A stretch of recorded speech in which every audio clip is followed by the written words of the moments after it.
یہ جلسہ بیک وقت لندن اور قادیان سے ٹیلی ویژن کے ذریعے تمام دنیا میں پھیلایا جائے گا، ٹیلی وائز کیا جائے گا۔ اللہ تعالیٰ کے فضل کے ساتھ اس وقت قادیان میں بہت بڑی تعداد میں 9 مباحثین بھی جمع ہو چکے ہیں اور 25 ممالک کی نمائندگی ہے۔ وہ دکھائیں ذرا مجھے کیا فگرز ہیں، لیکن میرا خیال ہے یہ باتیں بعد میں تلاوت قرآن کریم اور نظم کی بات کریں گے انشاءاللہ۔ مکرم فیروز عالم صاحب کو میں تلاوت کے لیے بلاتا ہوں۔ فیروز عالم۔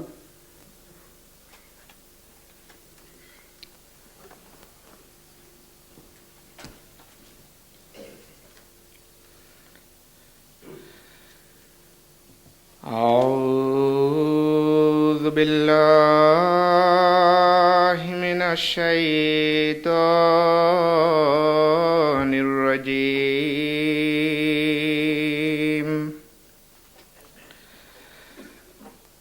بسم اللہ الرحمن الرحیم۔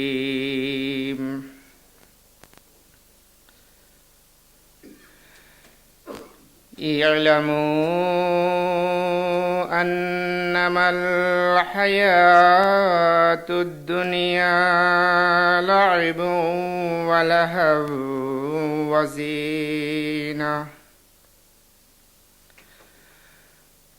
وزینة وتفاخر بینکم وتکاثر فی الاموال والاولاد،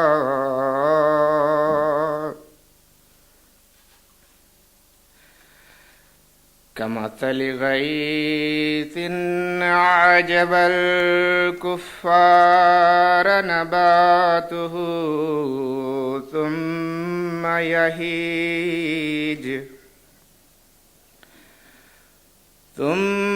يهيج فتراه مصفرا ثم يكون حطاما،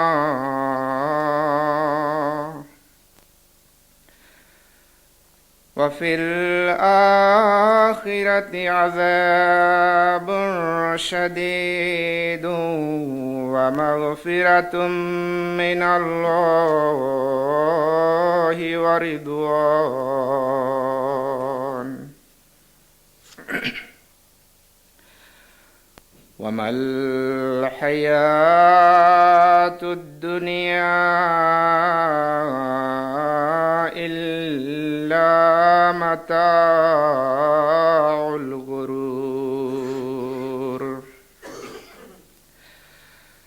سابقوا إلى مغفرة من ربكم وجنة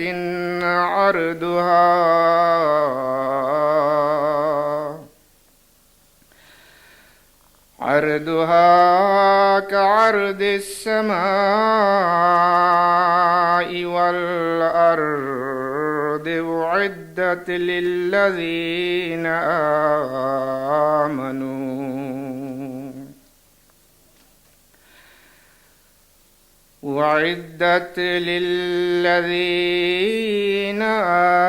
آمنوا بالله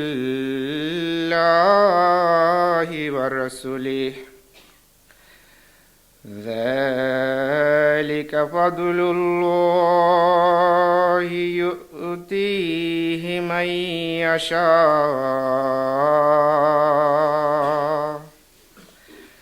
والله ذو الفضل العظيم۔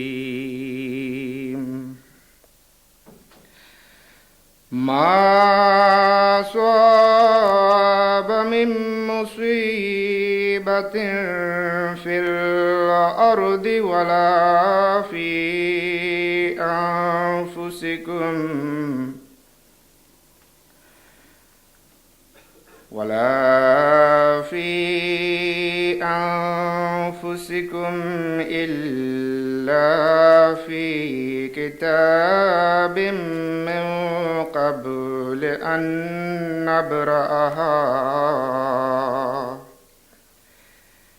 إن ذلك على الله يسير لكي لا تأسوا على ما فاتكم ولا تفرحوا بما آتاكم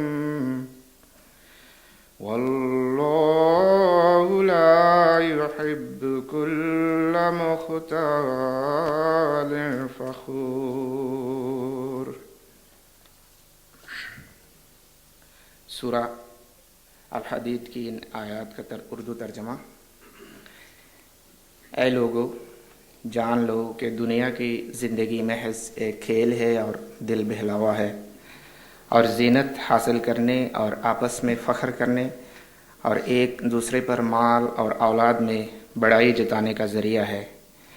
اس کی حالت بادل سے پیدا ہونے والی کھیتی کی سی ہے، جس کا اگنا زمیندار کو بہت پسند آتا ہے اور وہ خوب لہلہاتی ہے، مگر آخر تو اس کو زرد حالت میں دیکھتا ہے، پھر اس کے بعد وہ گلا ہوا چورا ہو جاتی ہے، اور آخرت میں ایسے دنیا داروں کے لیے سخت عذاب مقرر ہے، اور بعض کے لیے اللہ کی طرف سے مغفرت اور رضا الہی مقرر ہے، اور ورلی زندگی صرف ایک دھوکے کا فائدہ ہے۔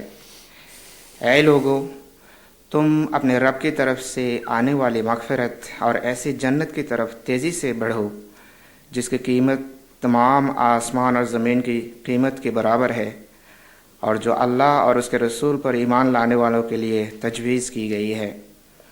یہ اللہ کا فضل ہے، وہ جس کو پسند کرتا ہے دیتا ہے، اور اللہ بڑے فضل والا ہے۔ زمین میں کوئی مصیبت نہیں آتی اور نہ تمہاری جانوں پر کوئی مصیبت آتی ہے، لیکن اس کے ظہور سے بھی پہلے ہم نے اسے مقرر کر دیا ہوتا ہے۔ یہ بات اللہ کے لیے بالکل آسان ہے، تاکہ اپنی کوتاہی پر تم کو کوئی افسوس نہ ہو اور نہ اس پر تم خوش ہو جو اللہ تم کو دے، اور اللہ ہر شیخی خورے عقل باز کو پسند نہیں کرتا۔ جزاک اللہ۔ اب مکرم نسیمہ میں سب باجوہ حضرت اقدس مسیح موعود علیہ السلام کے کلام میں سے کچھ پیش کریں گے۔ میں نے کہا آپ کا رابطہ ہے قادیان سے ٹیلی فون پر؟ کوئی بیٹھا ہوا ہے آدمی؟ مقرر کر دیں تاکہ وقتاً فوقتاً بات ادھر سے ادھر آنی ہو تو ٹیلی فون پہ بات پہنچ جائے۔ جی السلام علیکم۔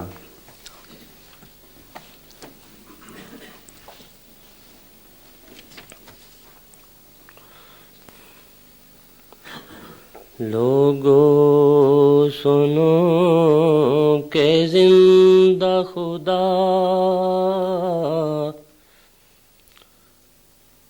وہ خدا نہیں۔ لوگو سنو کہ زندہ خدا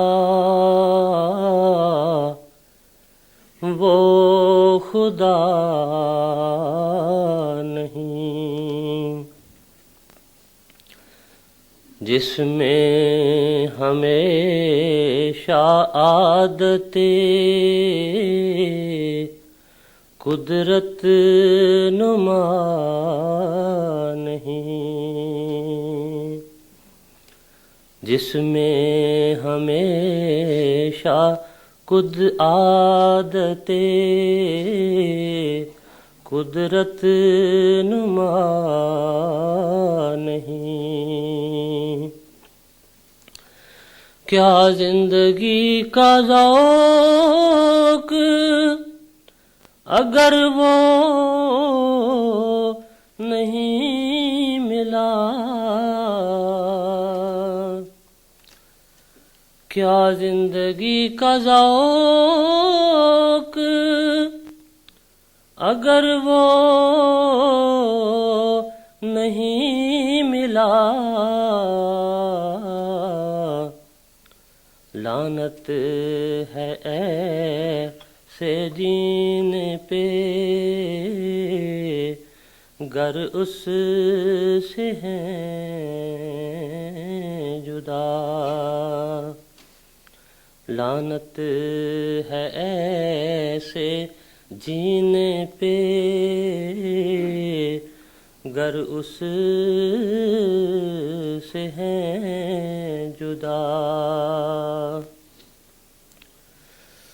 اس رخ کو دیکھنا ہی تو ہے اصل مدعا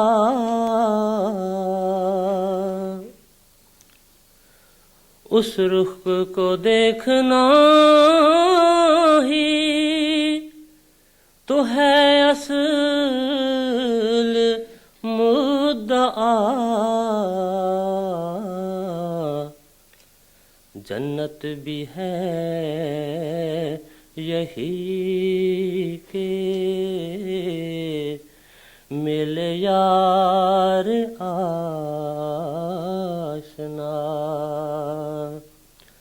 جنت بھی ہے یہی کہ مل یار آشنا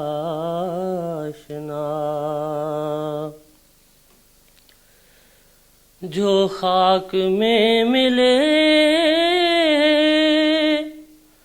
اسے ملتا ہے آشنا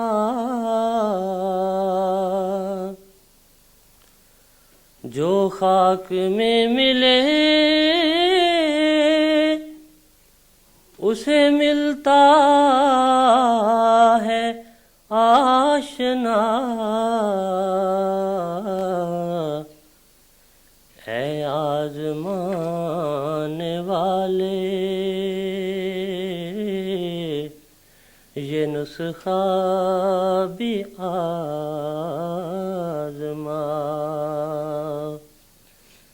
اے آزمانے والے یہ نسخہ بھی آزما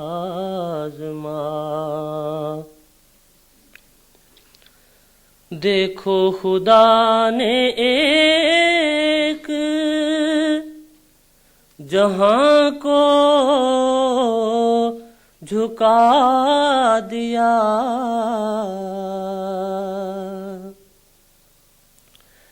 دیکھو خدا نے ایک جہاں کو جھکا دیا گمنام پا کے شہرائے عالم بنا دیا گمنام پا کے شہرائے عالم بنا دیا جو کچھ میری مراد تھی سب کچھ دکھا دیا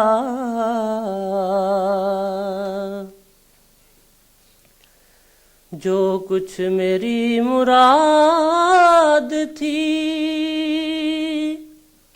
سب کچھ دکھا دیا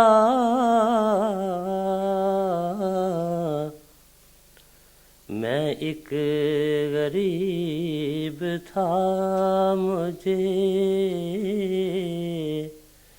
بے انتہا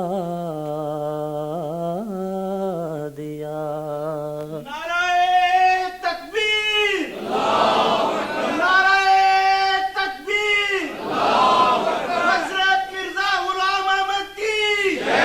حضرت مرزا غلام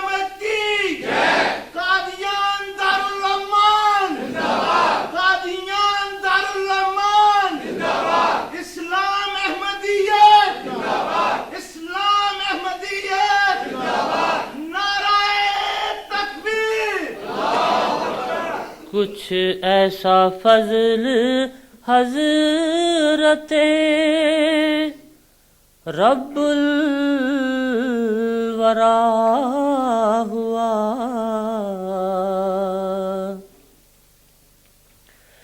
کچھ ایسا فضل کچھ ایسا فضل حضرت رب الورا ہوا، سب دشمنوں کے دیکھ کے اوساں ہوئے خطا، سب دشمنوں کے دیکھ کے اوساں ہوئے خطا، ایک قطرہ اس کے فضل نے دریا بنا دیا،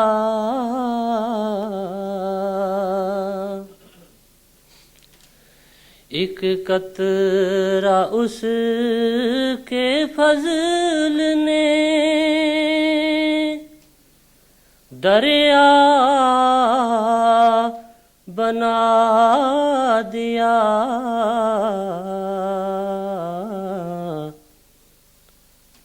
میں خاک تھا اسی نے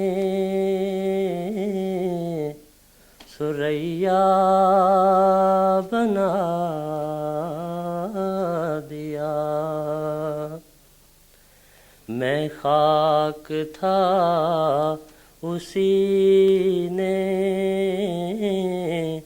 ثریا بنا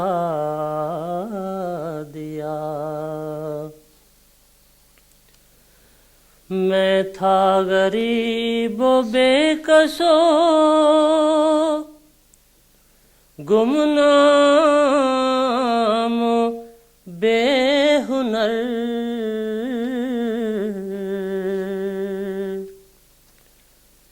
میں تھا غریب و بے کس و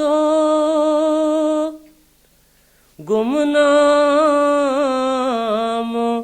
بے ہنر، کوئی نہ جانتا تھا کہ ہے قادیاں کدھر، کوئی نہ جانتا تھا کہ ہے قادیاں کدھر، لوگوں کی اس طرف کو ذرا بھی نظر نہ تھی،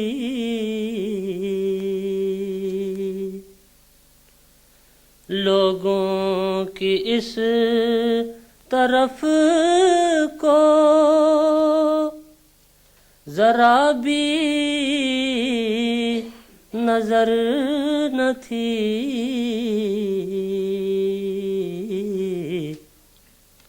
میرے وجود کی بھی کسی کو خبر نہ تھی، میرے وجود کی بھی کسی کو خبر نہ تھی،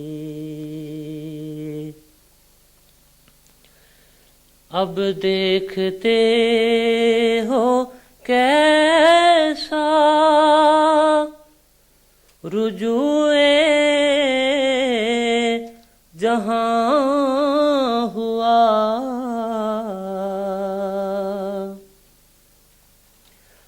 اب دیکھتے ہو کیسا رجوع جہاں ہوا،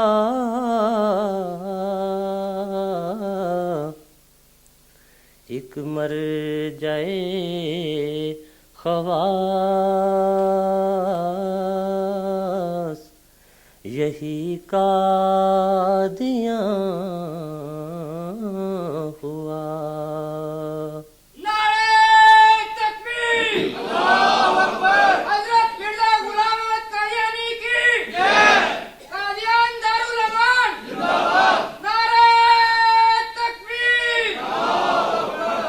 اب دیکھتے ہو کیسا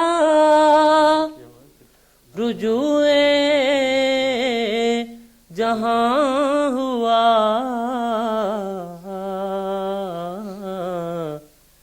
ایک مر جائے خواص یہی قادیاں ہوا۔ لوگو سنو کہ زندہ خدا وہ خدا نہیں جس میں ہمیشہ عادت قدرت نما نہیں۔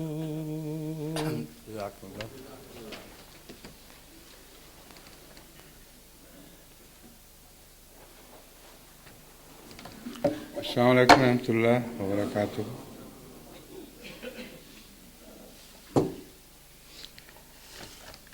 اشہد ان لا الہ الا اللہ وحدہ لا شریک لہ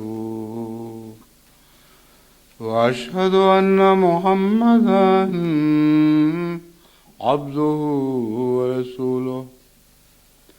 اما بعد فاعوذ باللہ من الشیطان الرجیم، بسم اللہ الرحمن الرحیم۔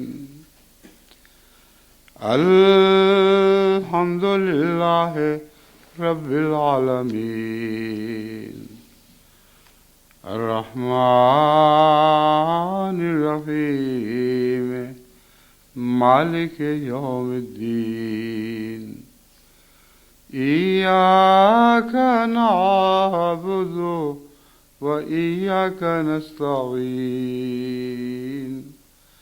اهدنا الصراط المستقيم، صراط الذين أنعمت عليهم غير المغضوب عليهم ولا الضالين۔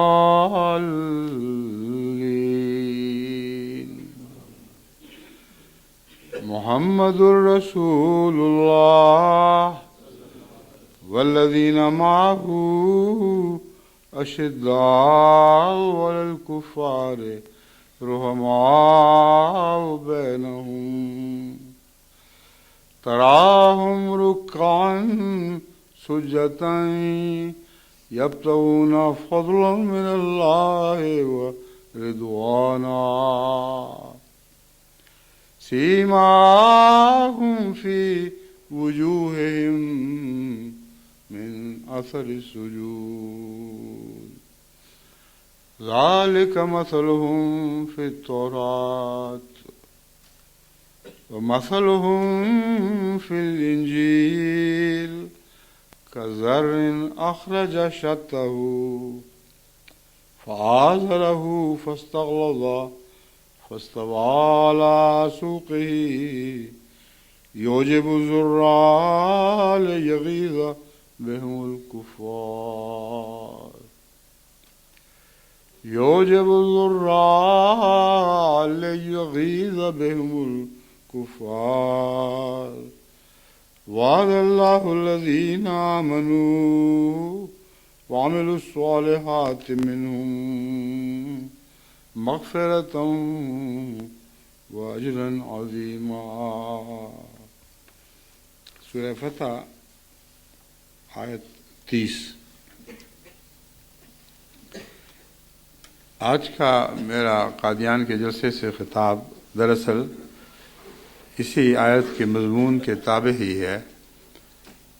جو میں بات کھولتا چلا جاؤں گا آپ کو اس بات کی سمجھ آتی چلی جائے گی کیسے اس آیت کا اطلاق قادیان کے اس جلسے کی تقریر پر ہوتا ہے. اللہ تعالیٰ کے فضل سے ہندوستان میں ایک غیر معمولی تبلیغ کی رو چل پڑی ہے، وہ جس کا اس سے پہلے ہندوستان کے احمدیوں کے خواب و خیال میں بھی کوئی تصور نہیں تھا. حیرت انگیز تبدیلیاں واقع ہو رہی ہیں جن کے متعلق جیسا کہ میں نے عرض کیا تھا ہندوستان کے احمدیوں کا ہی نہیں دنیا کے احمدیوں کا بھی کوئی خیال پہنچ نہیں سکتا تھا. یہ کسی فکر کی تدبیر نہیں، یہ محض اللہ تعالیٰ کی تدبیر ہے. جن آیات کی تلاوت ابھی میری اس تلاوت سے پہلے ہوئی ہے ان میں اللہ تعالیٰ تعداد کی کثرت کے اوپر فخر کرنے سے منع فرماتا ہے اور فرماتا ہے یہ دنیا کی زندگی کی تعداد جو تمہاری بڑھتی چلی جاتی ہے اس کی تو کچھ بھی حیثیت نہیں. یہ تو ایک کھیتی کی طرح ہے جو اگے گی، نشو و نما پائے گی اور پھر زرد روح ہو جائے گی اور آخر خاک میں مل جائے گی. اسی طرح تمہاری دنیا کی نشو و نما اور ترقیات اور تمہارے افراد کی زیادتی کی کوئی بھی حیثیت نہیں. اس کے ساتھ ہی تعداد کے بڑھنے کا بھی ذکر ہے اور اس پر مومنوں کی خوشی کا اظہار بھی ہے. اس آیت کریمہ کے آخر پر یہی فرمایا گیا ہے کہ خدا کے سچے بندے جب دنیا میں نیکی کی نشو و نما کرتے ہیں، نیکی کو بیج بوتے ہیں اور وہ بیج پھوٹتے ہیں اور پھولتے ہیں اور پھلتے ہیں اور کثرت سے ان سے نیک لوگوں کی جماعت پیدا ہوتی ہے، اس وقت ان کو وہ بہت بھلا دکھائی دیتا ہے. جیسے ایک ذمہ دار اپنی کھیتی کے پھولنے پھلنے پر فخر سے نظر دوڑاتا ہے، وہ بھی دوڑاتے ہیں، لیکن اس کے ساتھ ہی بعض دوسروں کو بہت تکلیف پہنچتی ہے. آگ ببولا ہو جاتے ہیں، جلتے ہیں، جل کے خاکستر ہو جاتے ہیں، لیکن ان کی کچھ پیش نہیں جاتی. ان کی نظروں کے سامنے یہ کھیتی بڑھتی چلی جاتی ہے. بالکل یہی صورتحال ہے جس کا اس وقت ہندوستان پر اطلاق ہو رہا ہے اور دوسرے ایسے ممالک پر ہو رہا ہے جہاں مولویوں نے بہت زور مارا کہ احمدیت کی ترقی کو روک دیں، ہر تدبیر اختیار کی، مگر ہر تدبیر کی ناکامی کو انہوں نے اپنی آنکھوں کے سامنے دیکھ لیا. ایک تقدیر الہی ایسی ہے جس کو وہ نہیں بدل سکے. جماعت پر طرح طرح کی مصیبتیں تو ڈالی گئیں مگر اس کے نتیجے میں جماعت کی ترقی کا رخ پھیر دیں اس کی ان کو توفیق نصیب نہیں ہو سکے، نہ کبھی ہوگی. ہمیشہ سے ایسا ہوتا چلا ہے.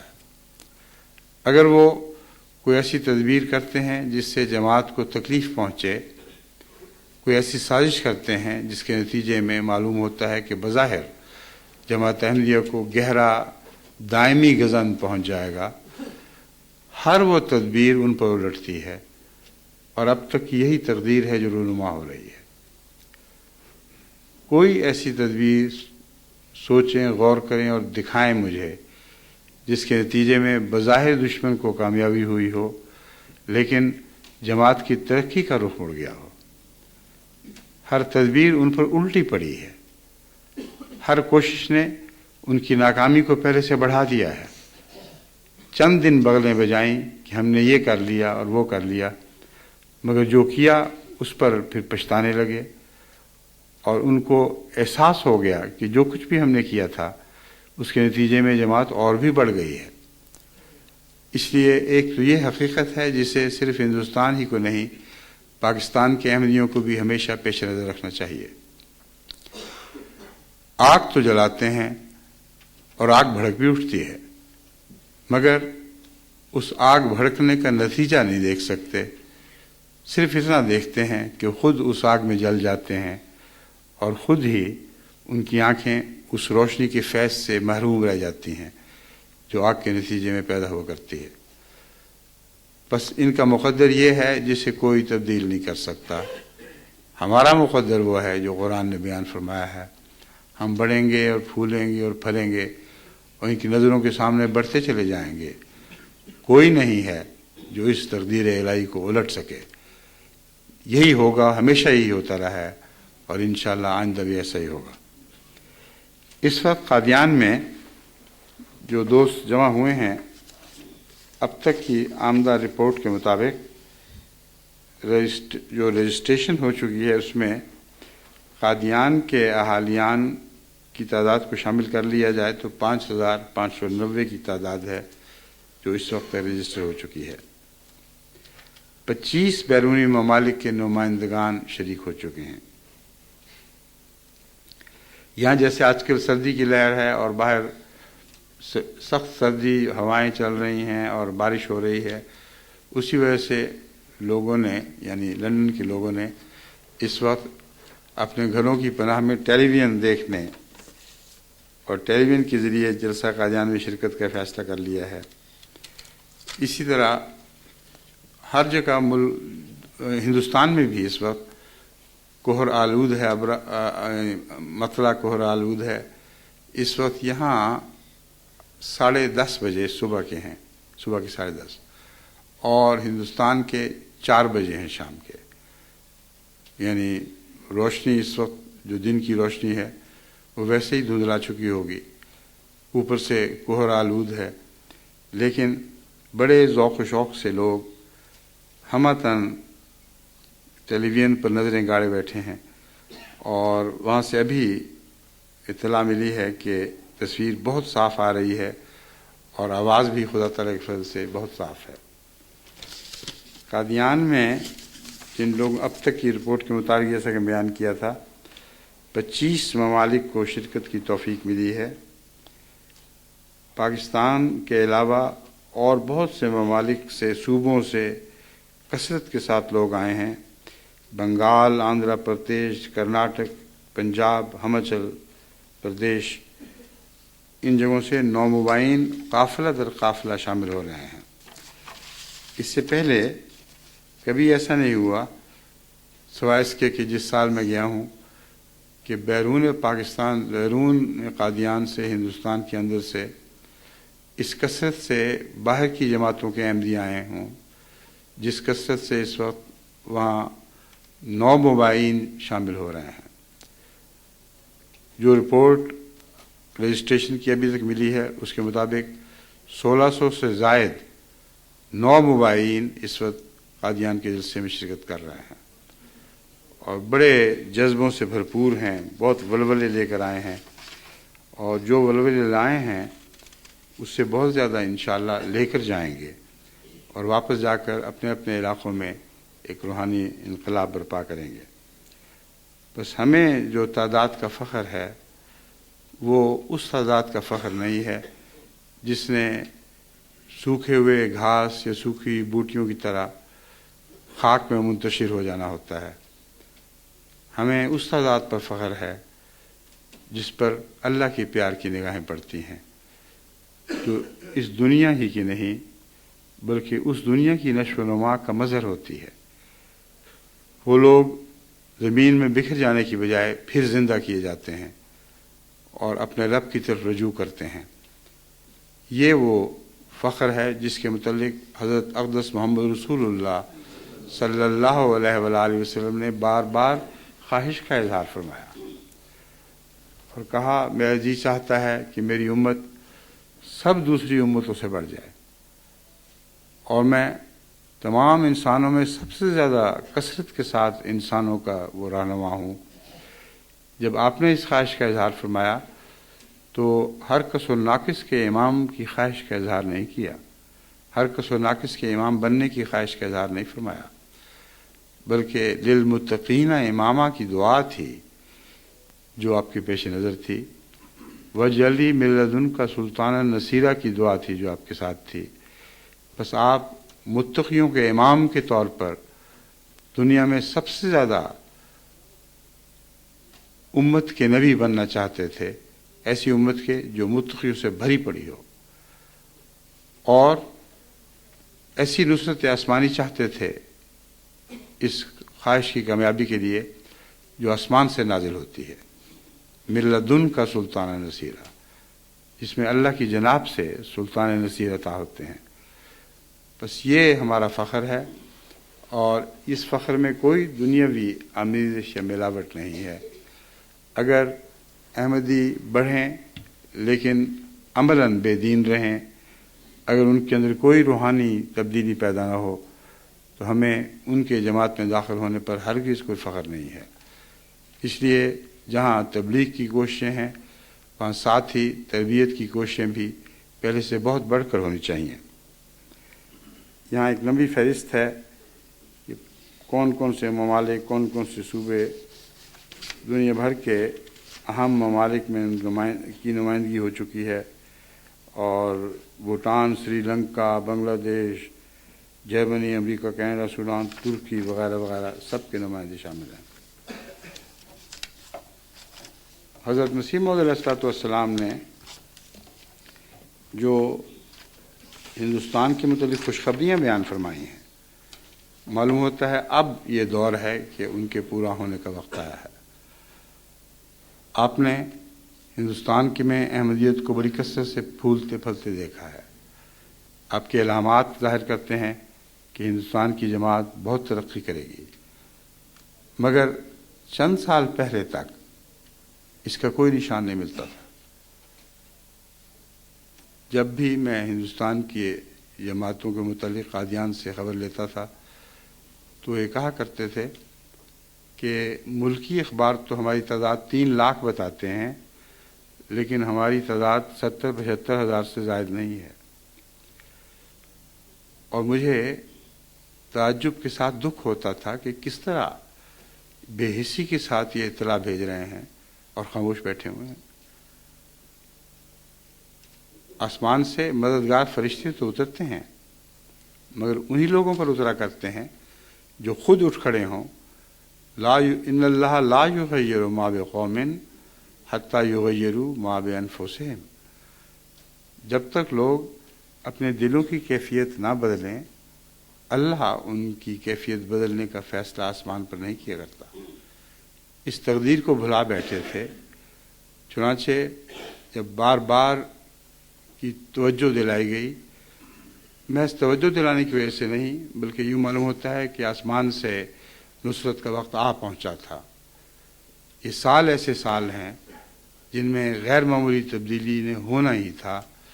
بس ہمیں اپنے کیے پر فخر نہیں بلکہ یہ خوشی ہے کہ اللہ کی چلائی ہوئی ہواؤں کے ساتھ ہم بھی چلنے لگے، اللہ کی چلائی ہوئی اڑتی ہوئی ہواؤں کے ساتھ ہم بھی اڑنے لگے، اور اب اللہ تعالیٰ کے فضل سے اس تیزی کے ساتھ وہاں ہندوستان میں تبلیغ بڑھ رہی ہے کہ جیسا کہ میں نے عرض کیا ہے کبھی خواب و خیال میں بھی اس کا تصور نہیں آ سکتا تھا۔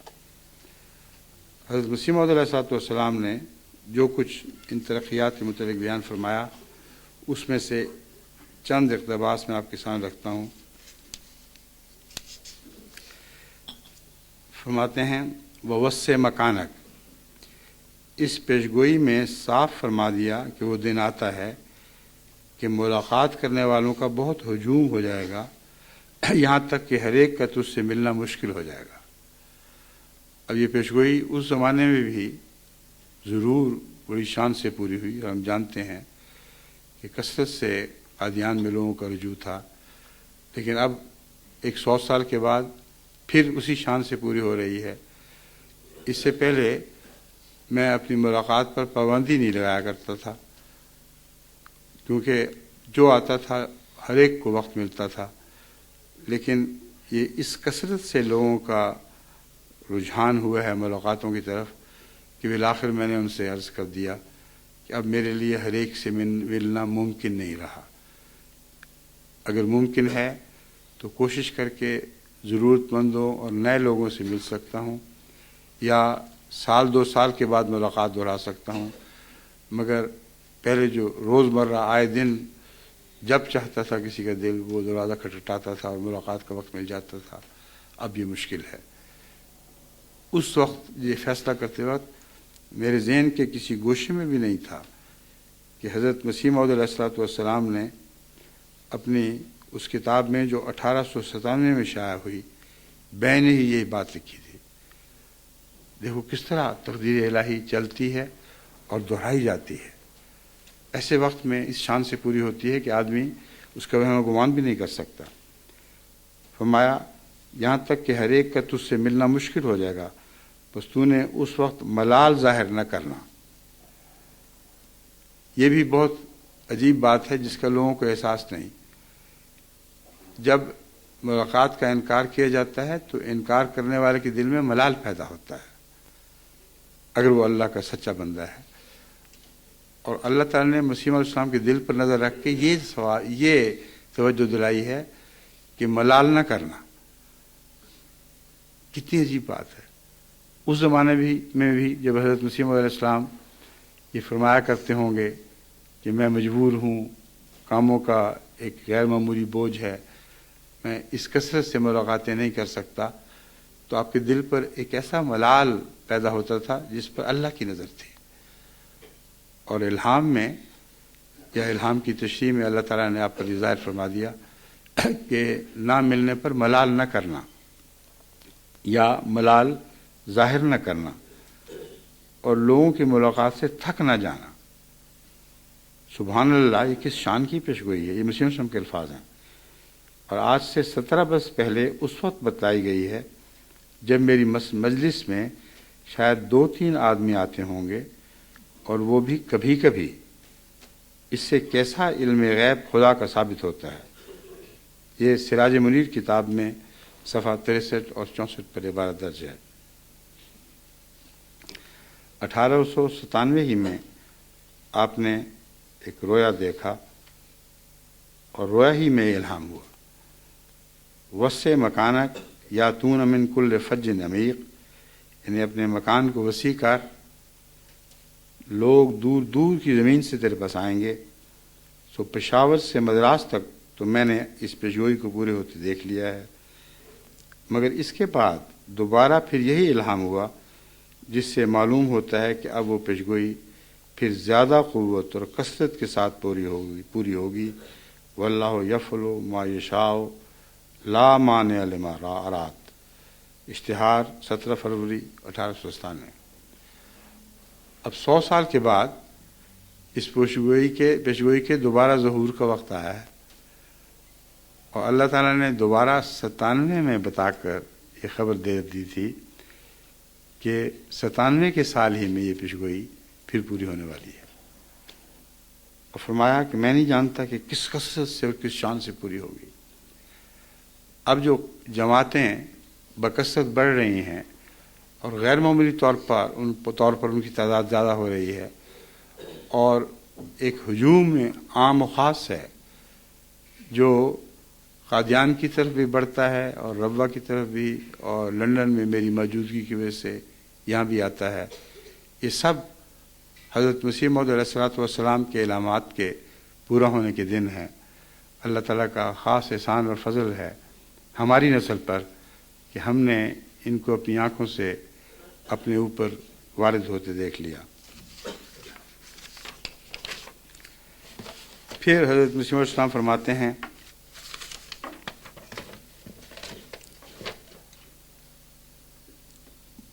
تیرہویں پیشگوئی وہ ہے جو براہین احمدیہ کی صفحہ 241 میں لکھی گئی ہے اور یہ ہے کہ الا ان نصر اللہ قریب یاتی کا من کل فج عمیق یاتون من کل فج عمیق، یعنی خدا کی مدد تجھے دور دور سے پہنچے گی اور لوگ دور دور سے تیرے پاس آئیں گے.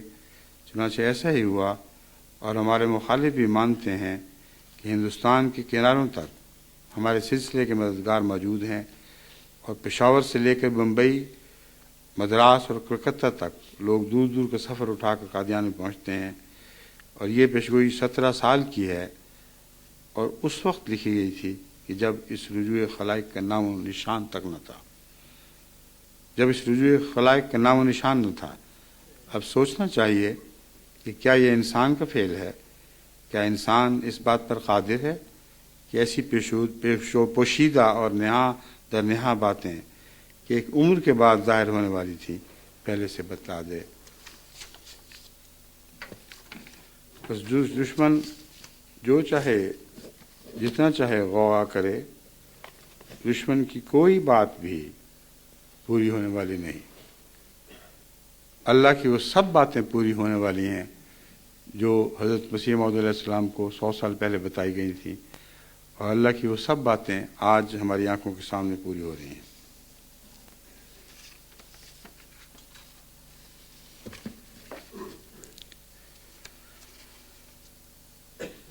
پچھلے چند سالوں تک جیسا کہ میں نے عرض کیا ہے، ہندوستان کی جماعت کی تعداد 70-75 ہزار سے زیادہ نہیں بتائی جاتی تھی، اور یہ وہ رپورٹ ہے جو قادیان کے منتظمین مجھے بھیجتے تھے اور کہتے تھے کہ اخباری خبروں سے ہمارے متعلق کوئی غلط خوش فہمی کی باتیں نہ سوچ لینا، ہم مٹھی کی طرح بند اسی طرح بیٹھے ہوئے ہیں جس طرح آپ لوگ ہمیں چھوڑ گئے تھے، اور کوئی بھی تبدیلی ہمارے اندر نہیں آئی۔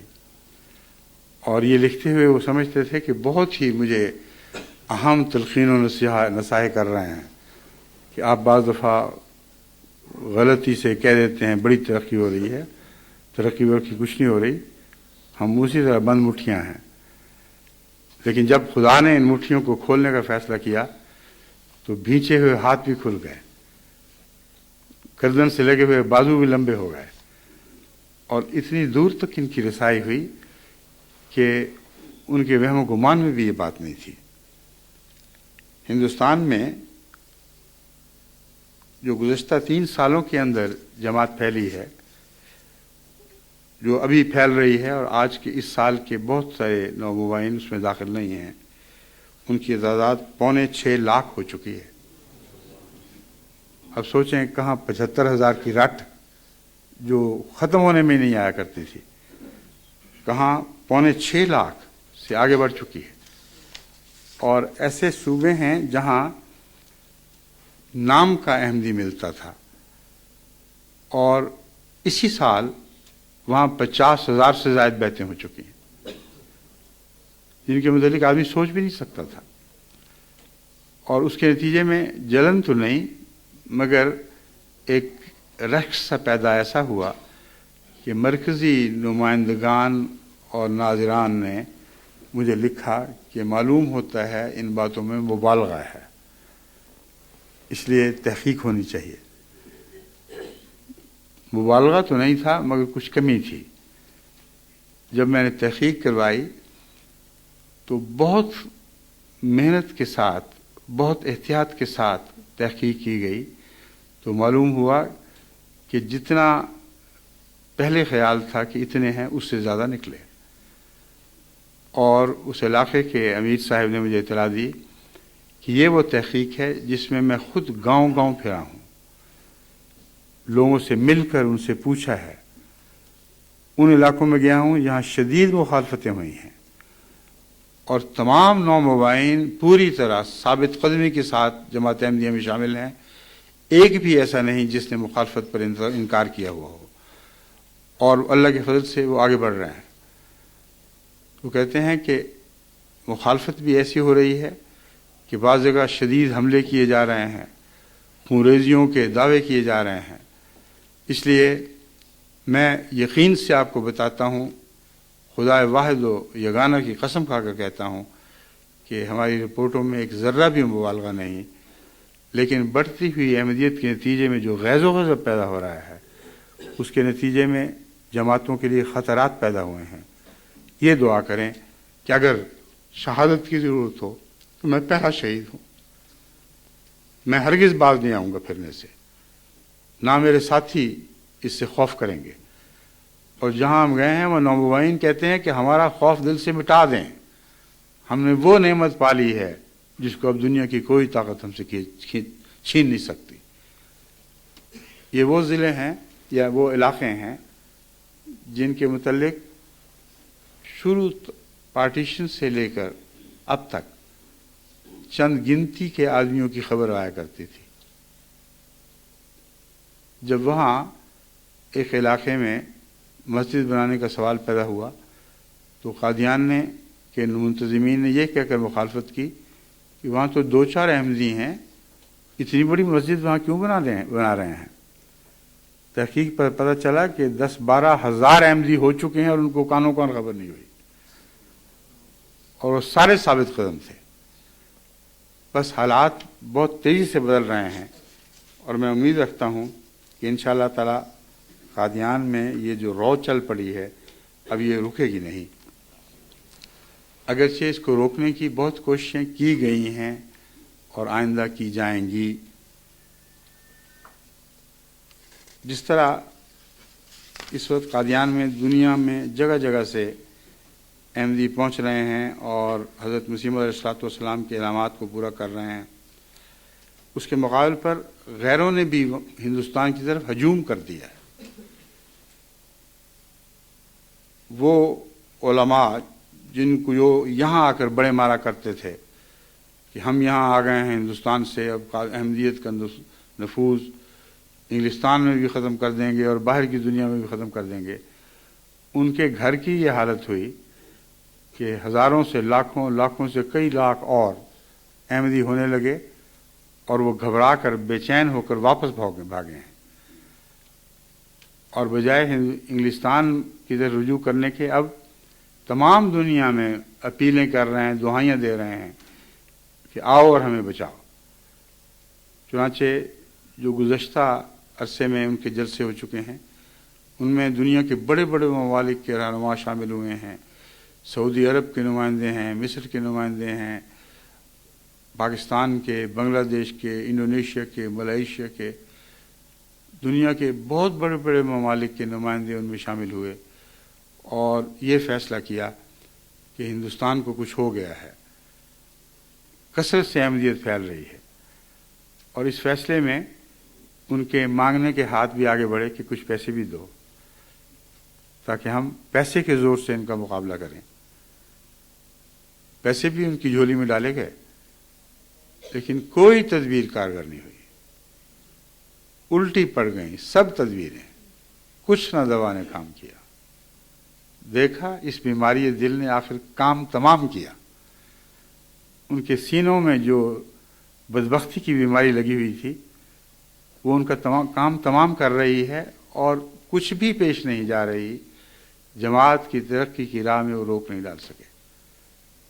ابھی ایک کانفرنس ہوئی تھی، اس میں 50,000 ہندوستان کے میں جماعت کے مخالفین جمع ہوئے، اور اس کے علاوہ باہر کی دنیا سے بھی، جیسا کہ میں نے بیان کیا ہوا ہے، کثرت سے لوگ آئے۔ لیکن پہلے اجلاس کے بعد جو دوسرے اجلاس میں ان کے ارادے تھے کہ اب ہم یہ تقریریں کر کے اس طرح ملک بھر میں آگ لگائیں گے اور احمدیت کے گھروں کے جلانے کا اعلان کریں گے، اس میں ایسی آندھی آئی، اتنی بارش ہوئی کہ جس طرح ایک آگ پہلے بھی بجھائی گئی تھی، یعنی حضرت ابراہیم علیہ السلام کے وقت میں، اس بھڑکنے والی آگ کو خدا نے وہیں ٹھنڈا کر دیا۔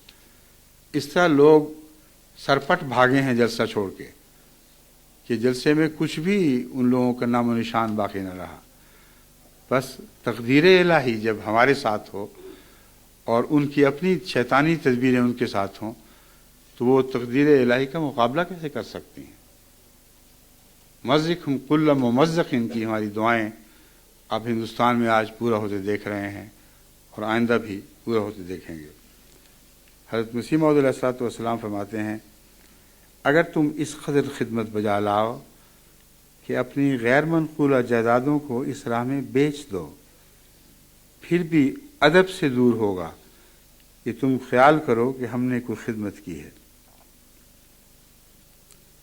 اس عبارت پر غور کریں، اپنی غیر منقولہ جائیدادوں کو اس راہ میں بیچ دو۔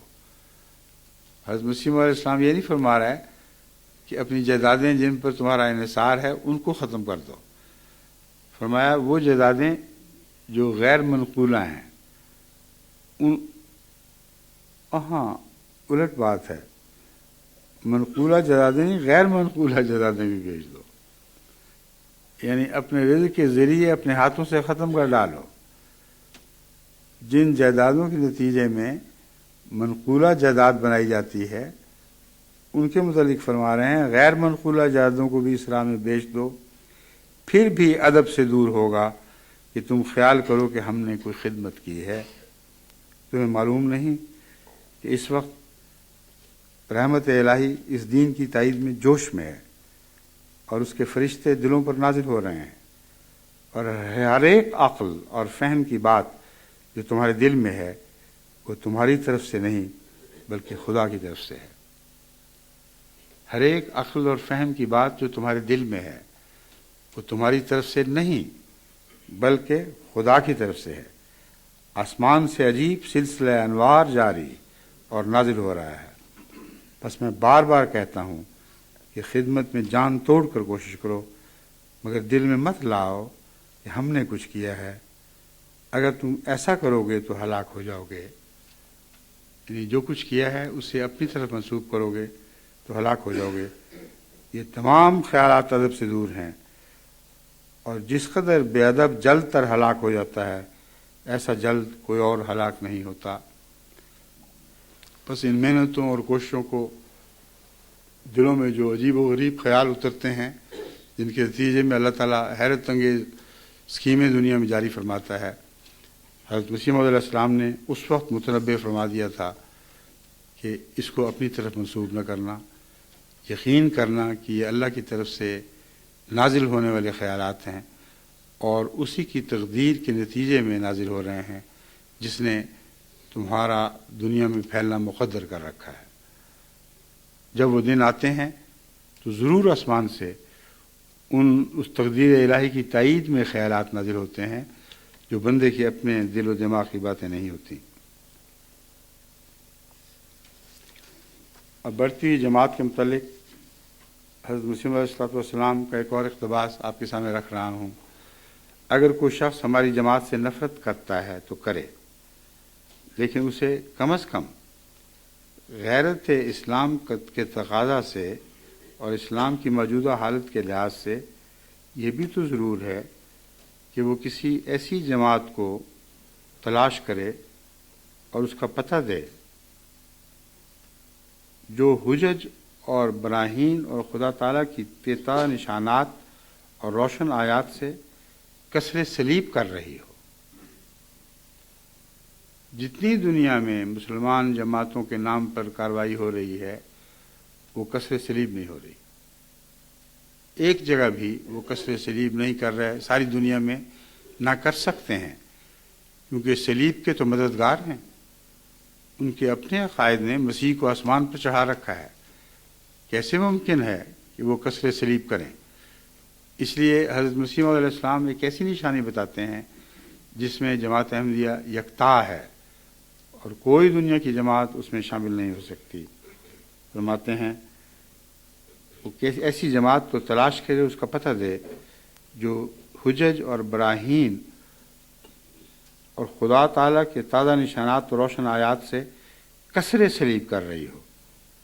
مگر میں دعویٰ سے کہتا ہوں کہ خواہ و شرقاً غرباً شمالاً جنوباً کہیں بھی چلے جاؤ اس جماعت کا پتہ بجوز میرے نہیں ملے گا، یعنی جہاں بھی ملے گا مسیح موعود علیہ السلام کے حوالے سے ملے گا۔ اب یہ ایک ایسی حقیقت ہے جس کا دنیا میں انکار ممکن ہی نہیں ہے۔ جب غیر بھی ذکر کرتے ہیں، جب عیسائی بھی بات کرتے ہیں کہ صلیب کو خطرہ ہے تو جماعت احمدیہ کا نام لیتے ہیں، اور علماء نے بھی، ان کے علماء نے بھی جب صلیب ٹوٹنے کی بات کی ہے تو حضرت مسیح موعود کے حوالے سے وہ بات کی ہے، ورنہ ان کے اختیار ہی میں نہیں کہ یہ صلیب کو توڑ سکیں۔ اس لیے کہ خدا تعالیٰ نے اس غرض کے واسطے مجھے ہی مبعوث کر کے بھیجا ہے، میرے دعویٰ کو سن کر نری بدظنی اور لگامی سے کام نہ لو، بلکہ تمہیں چاہیے کہ اس پر غور کرو اور منہاج نبوت کے معیار پر اس کی صداقت کو آزماؤ۔ انسان ایک پیسے کا برتن لیتا ہے تو اس کی بھی دیکھ بھال کرتا ہے۔ اس زمانے میں تو پیسے کا برتن نہیں آ سکتا، اس زمانے میں پیسے میں بھی برتن ملا کرتے تھے، اور خریدنے والا ان کو بھی ٹھوک بجا کے دیکھتا تھا کہ آواز ٹھیک ہے کہ نہیں۔ تو مسیح موعود علیہ السلام فرماتے ہیں پیسے کا برتن لیتے ہو، اسے خوب ٹھوک بجا کے دیکھتے ہو، اور میں جو برتن دے رہا ہوں جس میں آسمانی خزائن آئیں گے وہ مفت تقسیم کر رہا ہوں، اور تم دیکھتے ہی نہیں کہ یہ ہے کیا چیز۔ ٹھوک بجا کر یہ نہیں دیکھتے کہ یہ سچے کا برتن ہے یا نہیں، اور بدظنی سے کام لیتے ہو۔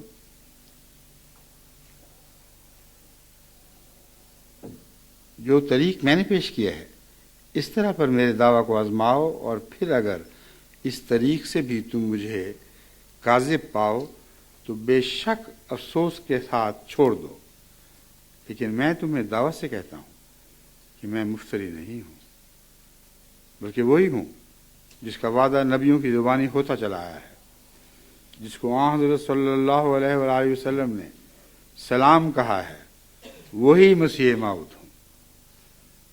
جس کو آن حضرت صلی اللہ علیہ وآلہ وسلم نے سلام کہا ہے، وہی مسیح موعود ہوں جو 14ویں صدی میں آنے والا تھا، اور جو مہدی بھی ہے۔ مجھے وہی قبول کرتا ہے جس کو خدا تعالیٰ اپنے فضل سے دیکھنے والی آنکھ عطا کرتا ہے، اور یہ جماعت اب دن بدن بڑھ رہی ہے۔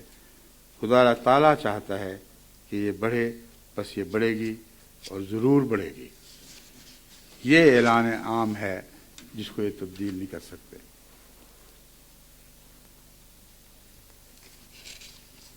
مولویوں نے جیسا کہ میں عرض کیا تھا اپنی طرف سے مخالفت کی حد کر دی، اس راہ کے پتھر بننے کی کوشش کی۔ ایک اسد مدنی صاحب ہیں جو صدر جمعیت العلماء ہند کہلاتے ہیں، اور وہی ہیں جو لندن کے پھیرے کیا مارا کرتے تھے، کچھ پیسے اکٹھے کرنے، کچھ تعلیق کرنے کے لیے کہ ہم نے ہندوستان میں ہر جگہ جماعت احمدیہ کا پھیلاؤ بند کر دیا ہے۔ اب وہ چیخ چیخ کر ساری دنیا کو اپنی مدد کے لیے بلا رہے ہیں۔ کہاں یہ کہ دنیا کی مدد کے لیے پہنچا کرتے تھے، اب وطن چھوڑنے کی توفیق ہی نہیں مل رہی۔ ساری دنیا کو چیخ چیخ کر اپنی طرف بلا رہے ہیں۔ قطر، سیریا، جارڈن، ترکی، انڈونیشیا، ملائیشیا، بحرین اور سعودی عرب، اور اس کے علاوہ اور بہت سے ممالک کے نمائندوں کو انہوں نے اپنے ہاں آنے کی دعوت دی کہ خدا کے لیے کچھ کرو، اور مسلمانوں کو پیغام بھیجو کہ جماعت احمدیہ ان کے لیے خطرناک ہے۔ ان کی ساری کوششیں بیکار گئیں۔ جلسے کا حال میں بیان کر چکا ہوں۔ ایک اور قصہ یہ ہے کہ ان کے اپنے بھائی ہیں اسجد، ان کا تو نام ہے نا اسد مدنی، ان کے ایک بھائی ہیں اسجد مدنی۔ ہندوستان میں بار بار یہ مشہور ہوتا تھا کہ ان کی جمعیت جو ہے یہ بددیانت ہے اور پیسے کھا جاتی ہے۔ جمعیت العلماء ہند کے نام پر جو بھی تحریکیں چلتی ہیں یہ بار بار اس لیے ختم ہو جاتی ہیں کہ یہ لوگ ہی گندے ہیں۔ تو اسد مدنی صاحب کو خیال پیدا ہوا کہ اس تاثر کو توڑنے کے لیے میں گھر میں سے کسی کو مقرر کروں، اور انہوں نے اپنے گھر میں سے اپنے بھائی اسجد مدنی کو اس انجمن کا سیکریٹری بنا دیا۔ اس پر کیا حال ہوا ہے وہ میں ہندوستان کے ایک اخبار کے حوالے سے آپ کے سامنے بیان کر دوں گا۔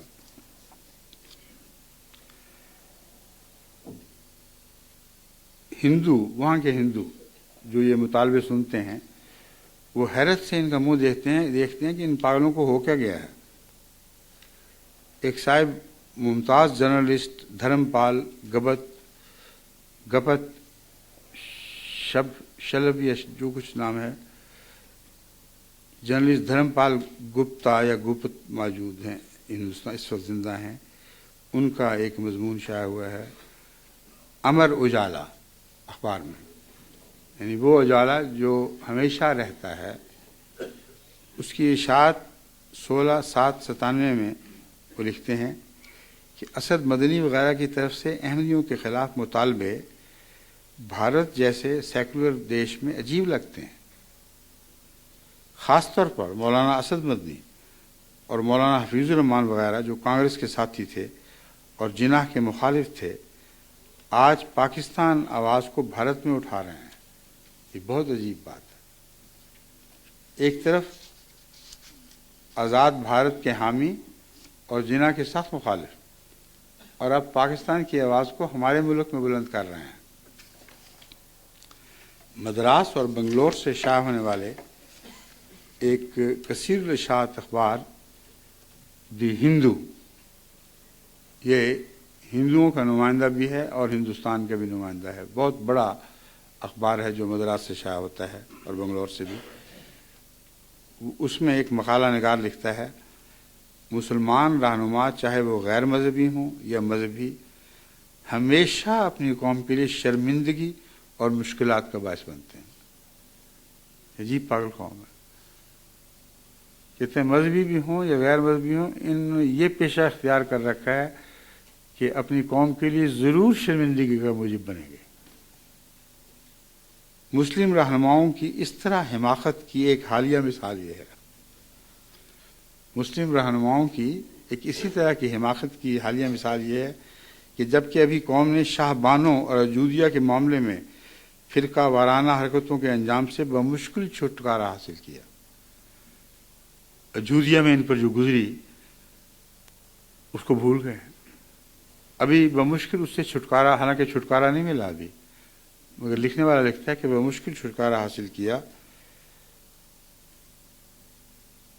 تھوڑی سی مہلت پائی تھی، انہوں نے جماعت احمدیہ کے پیروکاروں کو غیر مسلم قرار دینے کی مانگ کر دی۔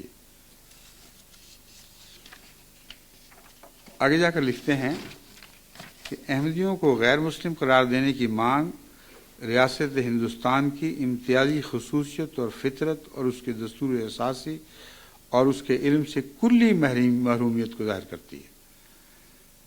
ان علماء کو تصور بھی نہیں ہے کہ ہندوستان کا مزاج کیا ہے اور اس کے دستور اساسی سے بالکل ناواقف ہیں، دانش مندی سے مکمل بے بہرا۔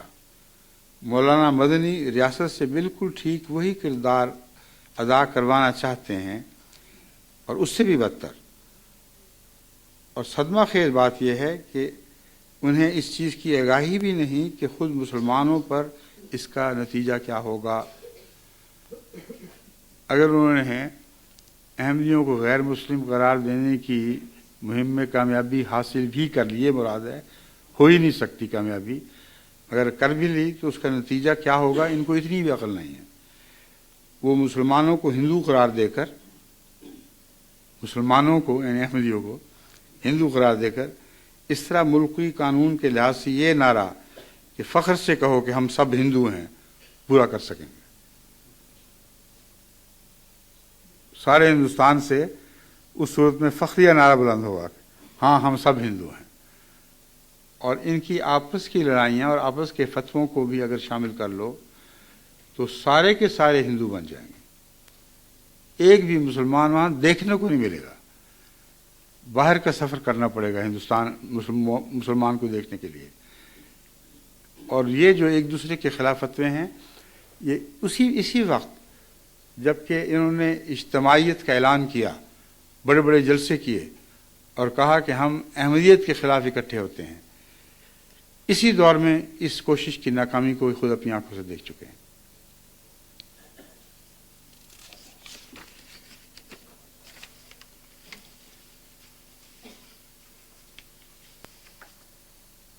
کہتے ہیں کہ آخری نقطہ یہ ہے کہ مولانا نے مدنی صاحب نے درخواست کی تائید اس مدعا پر کی ہے کہ پاکستان پہلے ہی احمدیوں کو غیر مسلم قرار دے چکا ہے۔ پاکستان کے دستور کی دہائی دے کر ہندوستان میں اس پر عمل پیرا ہونے کا مطالبہ، کہتے ہیں دیکھو کیا عقل کی بات ہے، کیسی دماغ کی خرابی ہے کہ ہندوستان میں شامل ہندوستان کی سربلندی کا دعویٰ کرنے والے اب یہاں تک پہنچ گئے ہیں کہ کہ پاکستان کے حوالے دے کر ہندوستان کو کہہ رہے ہیں کہ تم بھی پاکستان بننے کی کوشش کرو، تو سارا ہندوستان ان کی بے عقلی کی دہائی دے رہا ہے۔ اب ان صاحب نے جیسا کہ میں نے بیان کیا تھا اپنے بھائی کو جمعیت العلماء اسلام کا سیکرٹری بنا دیا۔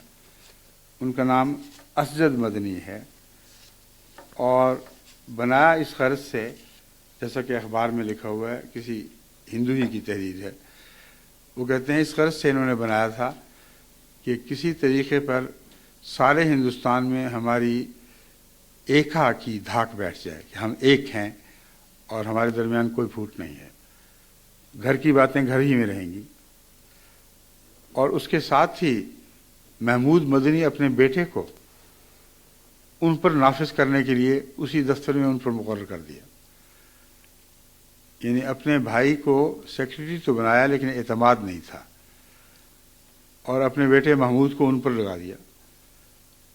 تھوڑے عرصے کے بعد اسجد مدنی صاحب استعفیٰ دے کر گھر جا بیٹھے، اور انہوں نے استعفے میں کہا ہے کہ میں تم سے اور تمہارے بیٹے کے ساتھ چل ہی نہیں سکتا، سنبھالو اپنی مجلس، میں اسے چھٹی کرتا ہوں۔ جو تدبیر کرتے ہیں ان پر الٹ پڑتی ہے۔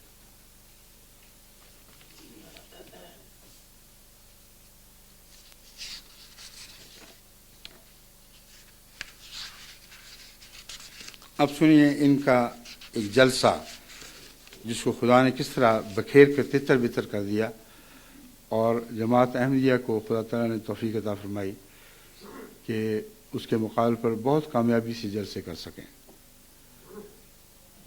انہوں نے ہندوستان کے ایک صوبے میں اس بنا پر جلسہ کیا اکٹھا کہ دنیا پر ثابت کر دیں کہ اب ہم سب اکٹھے ہو چکے ہیں اور ایک ہو کر ہم احمدیت کا مقابلہ کریں گے۔ اس جلسے میں انہوں نے اس خیال سے کہ دنیا پر ثابت ہو کہ ہم اب بریلوی اور دیوبندی نہیں رہے بلکہ ایک ہو گئے ہیں، انہوں نے بریلویوں کو بھی دعوت دی اور دیوبندیوں کو بھی دعوت دی، اور دیوبندیوں اور بریلویوں سے جلسہ آگاہ بھی اور جلسہ کا اسٹیج بھی بھر گئے، اور یہ ظاہر دیوبندیوں نے یہ سارا کروایا تھا اصل میں، یہ ظاہر کرنے کے لیے کہ دیکھو ہم کتنے فراخ دل ہیں۔ پہلے بریلوی مولوی صاحب کو دعوت دی جو بہت چوٹی کے مولوی تھے، اور کہا کہ آپ تقریر کا آغاز کریں۔ ان صاحب کا دماغ ایسا پھرا کہ تقریر کا آغاز ہی دیوبندیوں کی مخالفت سے شروع کر دیا، اور ایسی گالیاں دی دیوبندیوں کو، ایسا برا بلا کہا، اور ان کے حوالوں سے ایسا گند اچھالا ان پر کہ چٹوں پر چٹیں جانی شروع ہو گئی اسٹیج پر کہ مولوی صاحب بس کرو، کافی ہو گئی۔ وہ چٹوں کو اٹھا کے ایک طرف پھینکتے جاتے تھے اور جوش میں اور بھی آگے بڑھتے جاتے تھے۔ یہ تھا احمدیت کے خلاف یکتائی کا اظہار۔ لازماً اس کا نتیجہ وہی نکلنا تھا جو خدا کی تقدیر نے نکالنا تھا۔ جب ان کے بعد دیوبندی مقرر کی باری آئی، اس نے وہ گند اچھالا بریلیوں پر، سارا جلسہ جو احمدیت کی خاطر تھا احمدیت کا نام بھی نہیں آیا اس میں۔ وہ سر پھٹول ہوئی ہے، اتنا لڑے ہیں آپس میں اور اتنی بےہودہ گندی باتیں کی ہیں کہ ہندوستان کی جماعت نے جو اس کو کور دیا ہے وہ کہتے ہیں ہماری معذرت پیش ہے، ہم ان باتوں کو لکھ نہیں سکتے۔ نہایت ہی غلیظ زبان استعمال کی ہے۔ یہ احمدیت کے خلاف ہندوستانی مولویوں کا اجتماع اس طرح آج کل ظاہر ہو رہا ہے۔ ایک مولوی صاحب نے بیڑا اٹھایا کہ وہ جماعت کی مخالفت میں دن رات اپنی خدمات پیش کر دیں گے، اور بڑی شدید مخالفت شروع کی۔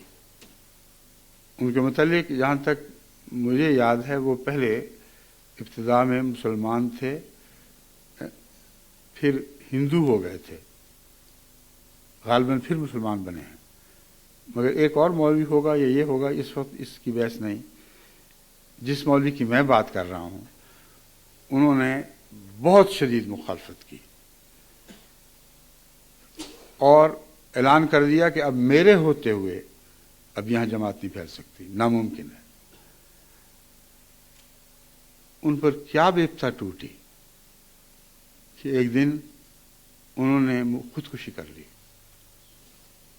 اور خودکشی ایسی جگہ جا کر کی کہ ان کی لاش کی تلاش میں ان کے باپ اور سارے سرگرداں پھرتے رہے، یہاں تک کہ اس مولوی کی لاش کو اس حال میں پایا کہ کتے اسے گھسیٹ رہے تھے اور کیڑے پڑ چکے تھے، اور اتنی بدبو اٹھ رہی تھی کہ اس کے قریب جانا ممکن نہیں تھا، سوائے اس کے والد یا ایک دو عزیزوں کے کوئی مسلمان اس کے جنازے میں شریک نہیں ہوا۔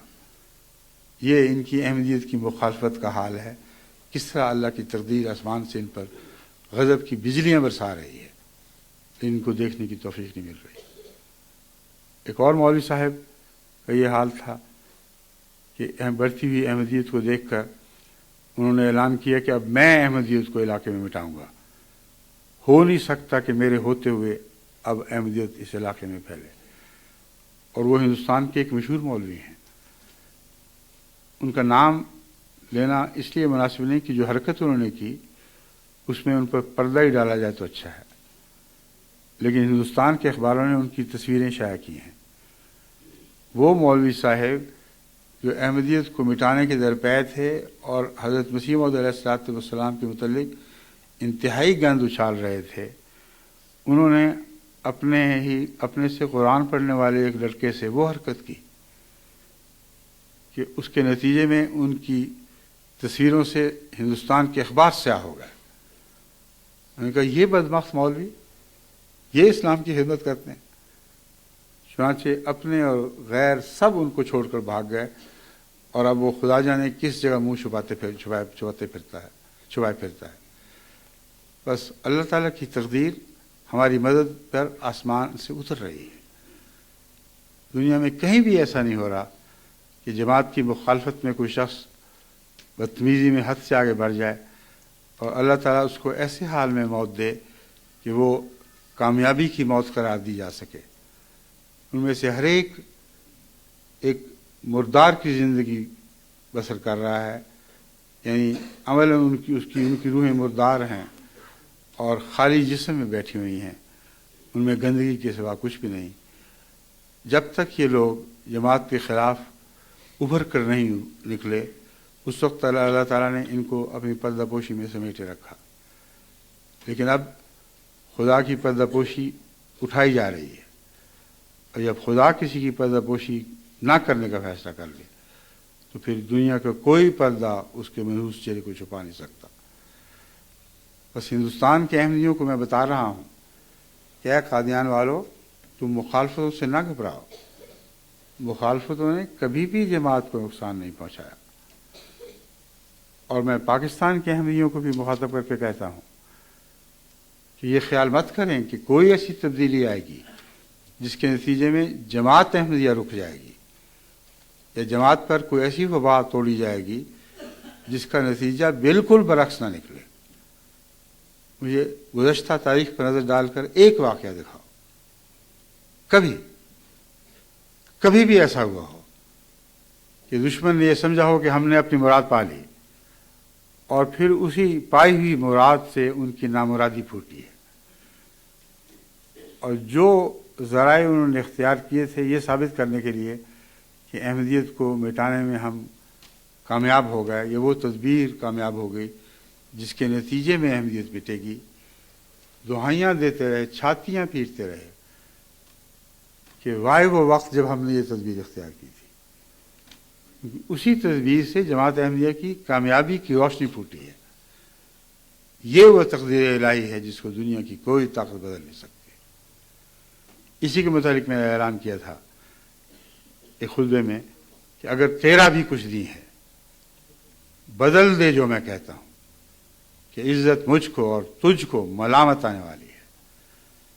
بس وقتی کامیابیوں پر خوش نہ ہو، ایسی کامیابیاں پہلے بھی تمہیں نصیب ہوتے رہی ہیں، اور ان کے نتیجے میں وقتی طور پر تمہیں بغل میں بجانے کا موقع بھی ملتا رہا ہے، لیکن بالآخر ہمیشہ نامرادی کی سیاہی تمہارے چہروں پر ملی گئی ہے، اور کچھ نہیں تو میرے یہاں آنے کا معاملہ بھی غور پہ زیر نظر لاؤ. کس طرح تم لوگوں نے ضیاء الحق کی حمایت کی تھی، وہ ڈکٹیٹر جو مطلق ڈکٹیٹر تھا. نواز شریف صاحب کو تو اسمبلی کی اکثریت کی حمایت حاصل ہے، اس میں کوئی شک نہیں. اللہ ان کو عقل دے اور وہ گزرے ہوئے واقعات سے نصیحت پکڑیں، مگر ان کی طاقت کا ضیاء الحق کی طاقت کے مقابلے میں کوئی بھی حال نہیں، کوئی حیثیت نہیں. ایک مطلق العنان حاکم جابر اور نہایت ہی ظالم انسان اس وقت پاکستان پہ مسلط تھا. عدلیہ اس کے نام سے کامتی تھی، ایڈمنسٹریشن اس کے سامنے ہاتھ جوڑے باندیوں کی طرح کھڑی تھی، فوج اس کی غلامی میں تھی، وہ خود فوج کا سربراہ تھا. یہ تمام طاقتیں کبھی بھی اس طرح اہمیت کے خلاف اکٹھی نہیں ہوئیں جیسے اس کے دور میں ہوئی ہیں.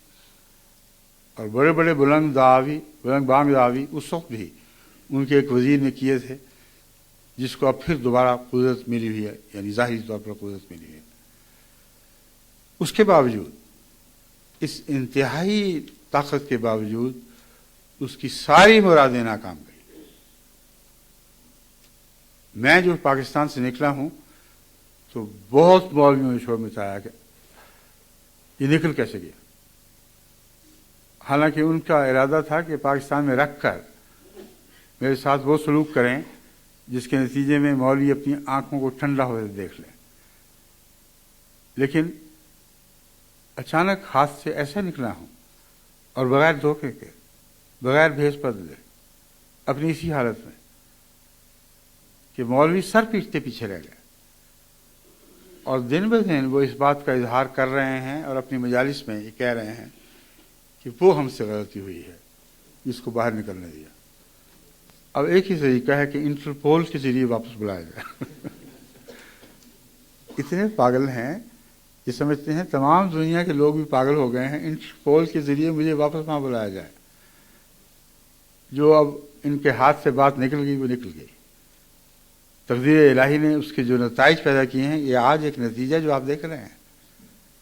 دیکھو کس طرح خدا نے ایک جہان کو جھکا دیا. یہ کہا کرتے تھے کہ احمدی تو 1,00,000 بھی نہیں ہے. جب میں نکلا ہوں تو یہی آوازیں تھیں کہ یہ جھوٹ بول رہے ہیں، یہ تو 1,00,000 بھی نہیں ہے. بات تک بھی یہی آوازیں کچھ دیر تک بلند ہوتی رہیں. لیکن اب ان کی آنکھوں نے دیکھ لیا ہے کہ گزشتہ 1 سال میں 30,00,000 سے زیادہ احمدی ہوئے ہیں.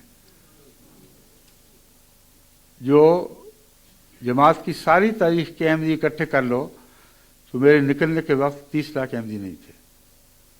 یہ حقیقت ہے. 1 سال میں اللہ تعالیٰ نے 30,00,000 احمدی کی. اگر خدا ہماری تائید میں کھڑا نہ ہوتا تو کیسے ممکن تھا. یہ آگ ہے جو ان کو لگی ہوئی ہے. اس آگ کے نتیجے میں اب یہ مجبور ہیں یہ کہنے پر کہ ہم نے ایسی اسکیمیں بنا لی ہیں، اور وہ اسکیمیں رفتہ رفتہ ظاہر بھی ہو رہی ہیں، کہ جن کے نتیجے میں اب ہم یہ کہہ سکیں گے کہ ہم نے اس جماعت کو میڈیا میٹ کر دیا. مگر یہ احمقانہ خواب ہیں. یہ خواب وہ ہیں جو تقدیر الہی سے ٹکرانے والے خواب ہیں. میں یہ اعلان کرتا ہوں کہ جو چاہو کر گزرو، اپنی تمام فوجیں سمیٹ لاؤ، جو کچھ احمدیت کے خلاف کارروائی کرنی ہے کرو، مگر خدا واحد و یگانہ کی قسم کھا کر کہتا ہوں کہ احمدیت ضرور جیتے گی. اور اپنی ہر کوشش کے بعد تم اپنے سر پیٹو گے، اپنی چھاتیاں پیٹو گے کہ ہمیں کیا ہو گیا تھا کہ ہم نے کیا. اب انہی کوششوں کے نتیجے میں جماعت احمدیہ پہلے سے بہت بڑھ کر ترقی کر رہی ہے.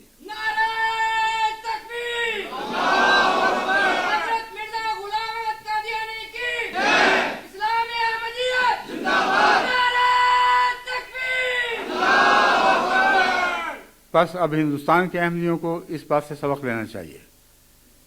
وہاں جو مخالفت بڑھ رہی ہے اس کو ان کی کوئی پرواہ نہیں ہونی چاہیے. بعض ایسی مخالفتیں بھی ہیں جو صرف مسلمانوں ہی کی طرف سے نہیں، بعض علاقے کے ہندوؤں کی طرف سے بھی مخالفت ہو رہی ہے.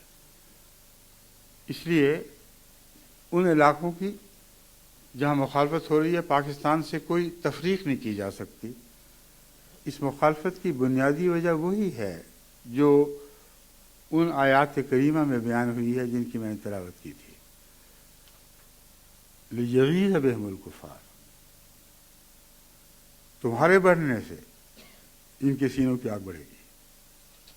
ان کے مذہب کا کوئی نام رکھ دو،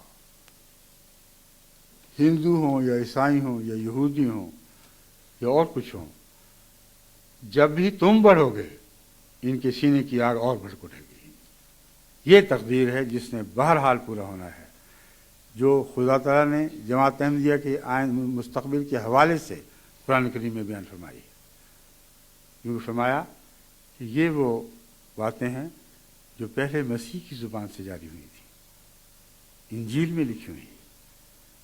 اور چونکہ رسول اللہ صلی اللہ علیہ وآلہ وسلم کی پیشگوئیوں کے مطابق مسیح نے دوبارہ نازل ہونا تھا، بس لازم تھا کہ وہ مسلمانوں کی ترقی کی باتیں جو مسیح نے انجیل میں بیان کی ہیں وہ بین ہی اس دور میں پوری ہوں جب مسلمانوں کا مسیح یعنی محمد رسول اللہ کا مسیح دنیا میں اترنا تھا.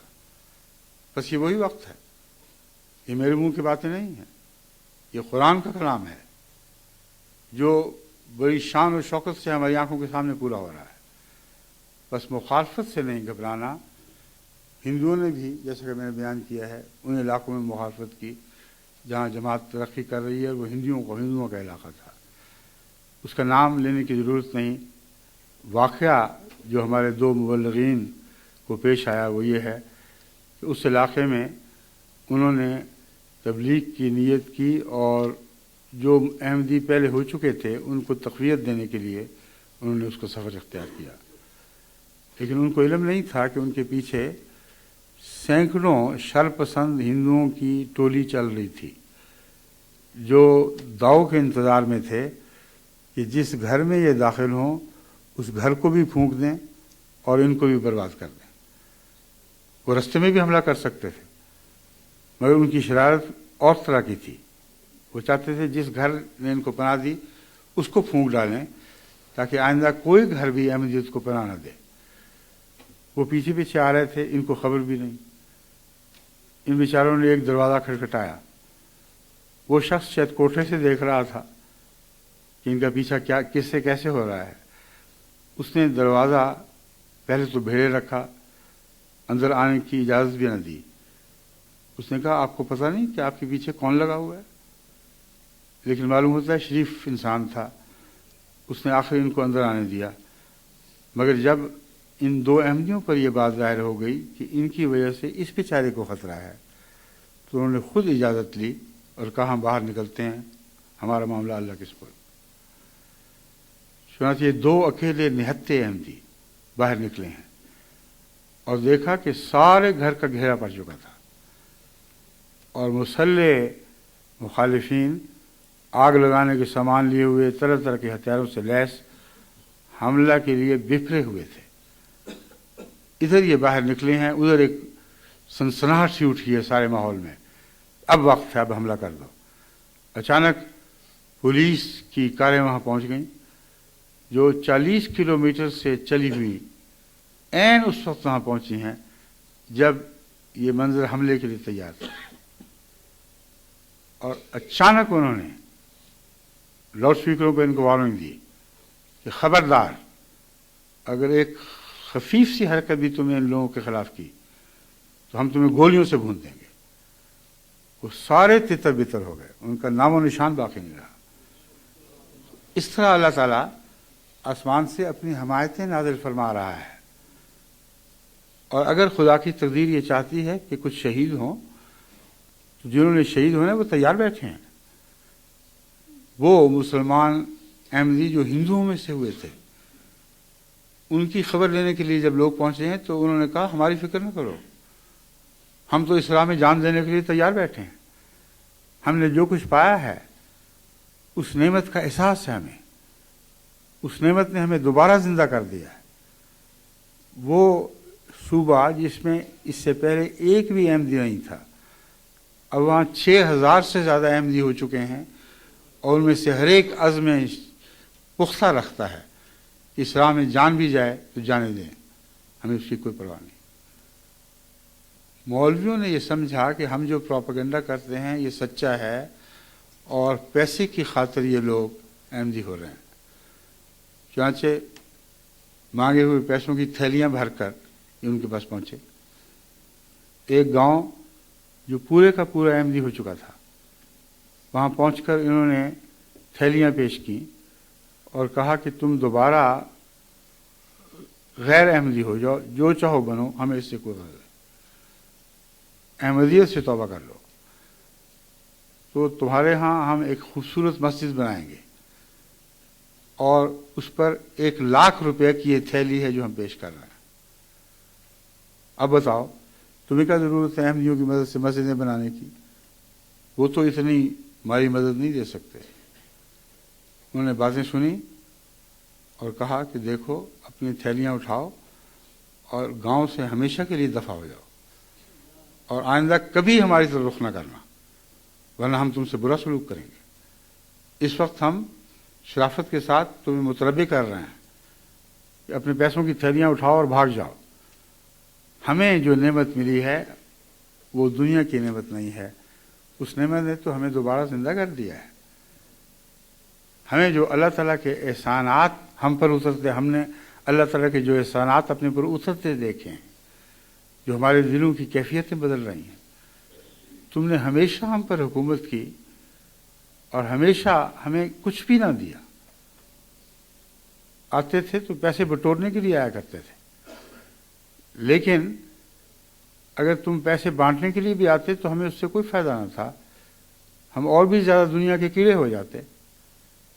لیکن یہ جو لوگ آئے ہیں یہ خدا کی راہ میں پیسے مانگ رہے ہیں اور ہم دے رہے ہیں، اور ہم دیتے چلے جائیں گے، یہاں تک کہ اپنی مسجدیں ہم خود بنائیں گے اور ہمیں کسی بیرونی پیسے کی کوئی ضرورت نہیں ہے۔ یہ انقلاب کب انسان کے بس کی بات تھی؟ یہ انقلابات ہیں جو اللہ تعالیٰ کے فضل سے ہندوستان میں رونما ہو رہے ہیں۔ حضرت مسیح موعود علیہ الصلوۃ والسلام کا اقتباس پڑھ کر میں اب اس تقریر کو ختم کرتا ہوں۔ بہت سے واقعات ماجد صاحب نے بڑی محنت سے تیار کیے ہیں، مگر اب وقت ختم ہو رہا ہے اور ابتدائی تقریر چھوٹی ہوا کرتی ہے، لمبی 2-2 گھنٹے کی تقریریں ابتدا میں نہیں ہوا کرتی۔ بس آج ابتدائی تقریر ہے، افتتاحی تقریر۔ اس پہلو سے میں حضرت مسیح موعود علیہ السلام کے اس اقتباس کے بعد اس خطاب کو ختم کر دوں گا، اور یہ اقتباس پاکستان کے احمدیوں کے لیے بھی ہے، ہندوستان کے احمدیوں کے لیے بھی ہے، دنیا جہان میں ہر جگہ ان احمدیوں کے لیے ہے جن کو خدا تعالیٰ نے برکت دی، اور اس برکت کے نتیجے میں انہوں نے مخالفتوں کی آگ کو اپنے اوپر بھڑکتے دیکھا۔ ان کا کیا انجام ہوگا، یہ ہے حضرت مسیح موعود کے الفاظ میں جو میں آپ کے سامنے رکھتا ہوں۔ فرماتے ہیں مخالف چاہتے ہیں کہ میں نابود ہو جاؤں اور ان کا کوئی ایسا داؤ چل جائے کہ میرا نام و نشان نہ رہے۔ یہ ہے جو آج کے پاکستان کا فیصلہ ہے، یہ ہے جو ہندوستان کے مولویوں کا فیصلہ ہے، اور جگہ جگہ اسی قسم کے ارادے لے کر مخالفتوں کے بگولے اٹھ رہے ہیں۔ مخالف چاہتے ہیں کہ میں نابود ہو جاؤں اور ان کا کوئی ایسا داؤ چل جائے کہ میرا نام و نشان نہ رہے، مگر وہ ان خواہشوں میں نامراد رہیں گے، مگر وہ ان خواہشوں میں نامراد رہیں گے اور نامرادی سے مریں گے، اور بتیرے ان میں سے ہمارے دیکھتے دیکھتے مر گئے اور قبروں میں حسرتیں لے گئے، مگر خدا تعالیٰ میری مرادیں پوری کرے گا۔ یہ نادان نہیں جانتے کہ جب میں اپنی طرف سے نہیں بلکہ خدا کی طرف سے اس جنگ میں مشغول ہوں، اس جنگ میں مشغول ہوں، تو میں کیوں ضائع ہونے لگا، اور کون ہے جو مجھے نقصان پہنچا سکے۔ یہ بھی ظاہر ہے کہ جب کوئی کسی کا ہو جاتا ہے تو اس کو بھی اس کا ہونا ہی پڑتا ہے۔ کیسی پیاری بات۔ یہی وہ بات ہے جو میں بار بار جماعت کو جس کی طرف توجہ دلا رہا ہوں کہ اس وقت اللہ کے ہو جانے کا وقت ہے. کوئی دنیا کی تدبیریں آپ کے کام نہیں آ سکتی. بڑے بڑے دانشور جن کا پیشہ ہی دانشوری بن چکا ہے، وہ مجھے لکھتے ہیں کہ یہ تدبیر کریں اور وہ تدبیر کریں اور اس طرح ان کی کوششوں کو مٹائیں ورنہ پتہ نہیں کیا ہو جائے گا. ان کو میں بتاتا ہوں کہ یہ ایک ہی تدبیر ہے، اس کے سوا کوئی تدبیر کام نہیں آ سکتی. ہر تدبیر ناکام اور نامراد ہوگی، مگر یہ تدبیر یہ بھی ظاہر ہے کہ جب کوئی کسی کا ہو جاتا ہے تو اس کو بھی اس کا ہونا ہی پڑتا ہے. اللہ تعالیٰ کی تائید کو کیسے پیارے رنگ میں بیان فرمایا. کوئی اللہ کے پاس چارہ ہی کوئی نہیں سوائے اس کے کہ ان کا ہو جائے جو اس کے ہو چکے ہیں. انسان بھی یہی کرتا ہے، یعنی اکثر شریف النفس انسان یہی کیا کرتے ہیں. اللہ کے لیے ایک مجبوری کی حالت پیش کرنا ایک بہت ہی اچھوتا خیال ہے. فرمایا تم اس کے ہو کے تو دیکھو، اسے تمہارا ہونا پڑے گا. یہ ہو نہیں سکتا کہ وہ اپنوں کو چھوڑ دے. پھر فرماتے ہیں میری روح میں وہی سچائی ہے جو ابراہیم علیہ السلام کو دی گئی تھی. مجھے خدا سے ابراہیمی نسبت ہے. کوئی میرے بھید کو نہیں جانتا مگر میرا خدا. مخالف لوگ ابس اپنے تئیں تباہ کر رہے ہیں. میں وہ پودا نہیں ہوں کہ ان کے ہاتھ سے اکھڑ سکوں. یہ وہی پودا ہے جس کا ذکر ان آیات کریمہ کے آخر پر تھا جو میں نے آپ کے سامنے پڑھ کے تلاوت کی تھی. بین ہی ان آیات کا تمام تر مضمون آج کی اس افتتاحی تقریر سے تعلق رکھتا ہے. فرماتے ہیں مخالف لوگ ابس اپنے تئیں تباہ کر رہے ہیں. میں وہ پودا نہیں ہوں کہ ان کے ہاتھ سے اکھڑ سکوں. اگر ان کے پہلے اور ان کے پچھلے اور ان کے زندے اور ان کے مردے تمام جمع ہو جائیں اور میرے مارنے کے لیے دعائیں کریں تو میرا خدا ان تمام دعاؤں کو لعنت کی شکل پر بنا کر ان کے منہ پر دے مارے گا.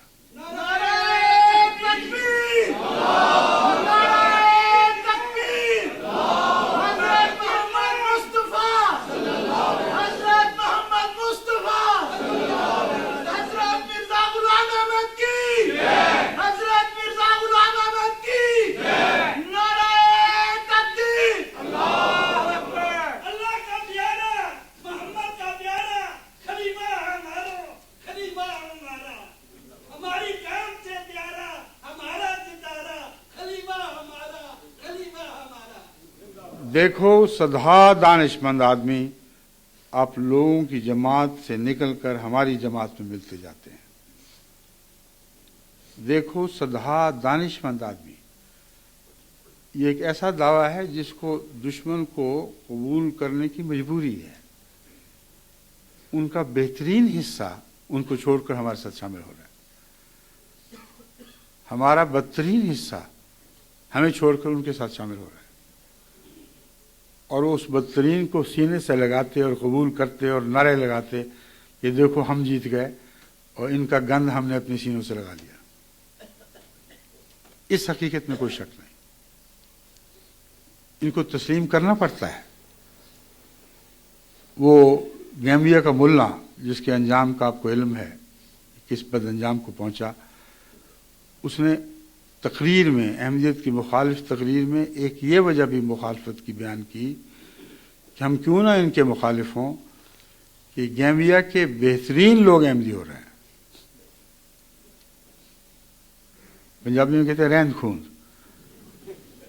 جو رہند خوند رہ گئی ہے وہ اس ملا کے ساتھ ہے.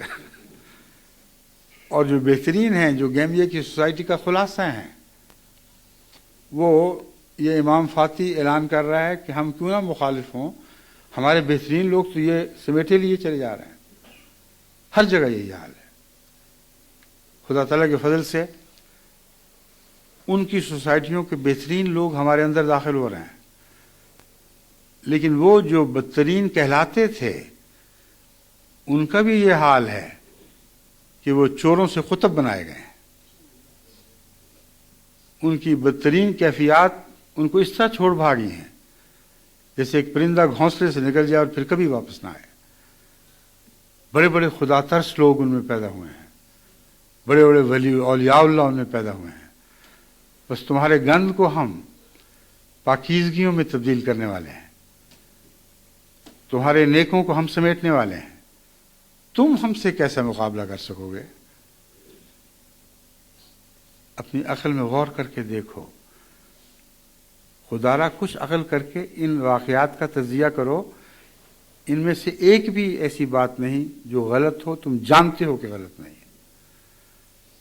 پاکستان کے بدترین ملا بھی جانتے ہیں کہ یہ ایک حقیقت ہے جس میں ایک ذرہ برابر بھی شک نہیں کہ جو بہترین ہیں وہ ہم سے مل رہے ہیں، اور اگر بدترین تھے تو بہترین بن بن کر ہم سے مل رہے ہیں. اور ہمارے بدترین چند دن ان کے لیے دیگیں پکانے کا موجب بنتے ہیں، ان کے حلوے مانڈے کھا کر پھر اسی گند میں مبتلا ہو جاتے ہیں. چور اچکے جو پہلے بھی ایسے ہی تھے بعد میں بھی ویسے ہی رہتے ہیں. حضرت مسیح موعود علیہ السلام فرماتے ہیں آسمان پر ایک شور برپا ہے اور فرشتے پاک دلوں کو کھینچ کر اس طرف لا رہے ہیں. اب اس آسمانی کارروائی کو کیا انسان روک سکتا ہے؟ بھلا اگر طاقت ہے تو روکو. وہ تمام مکر و فریب جو نبیوں کی مخالفت کرتے رہے ہیں وہ سب کرو، اور کوئی تدبیر اٹھا نہ رکھو. ناخنوں تک زور لگاؤ، اتنی بد دعائیں کرو کہ موت تک پہنچ جاؤ، پھر دیکھو کہ کیا بگاڑ سکتے ہو. خدا کے آسمانی نشان بارش کی طرح برس رہے ہیں.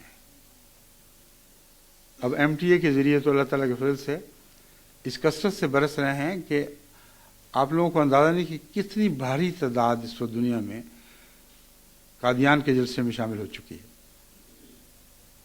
جہاں رات کا کوئی بھی وقت ہو، دن کا کوئی بھی وقت ہو، آنکھیں ٹیلی ویژن سے جمی ہوئی ہیں، اور وہ اللہ تعالیٰ کے فضل سے اس قادیان کے جلسے میں شامل ہو کر ہماری دعاؤں میں شریک ہیں، اور ان پیشگوئیوں کے پورا ہونے سے روحانی لذت پا رہے ہیں جن کا میں ذکر کر رہا ہوں.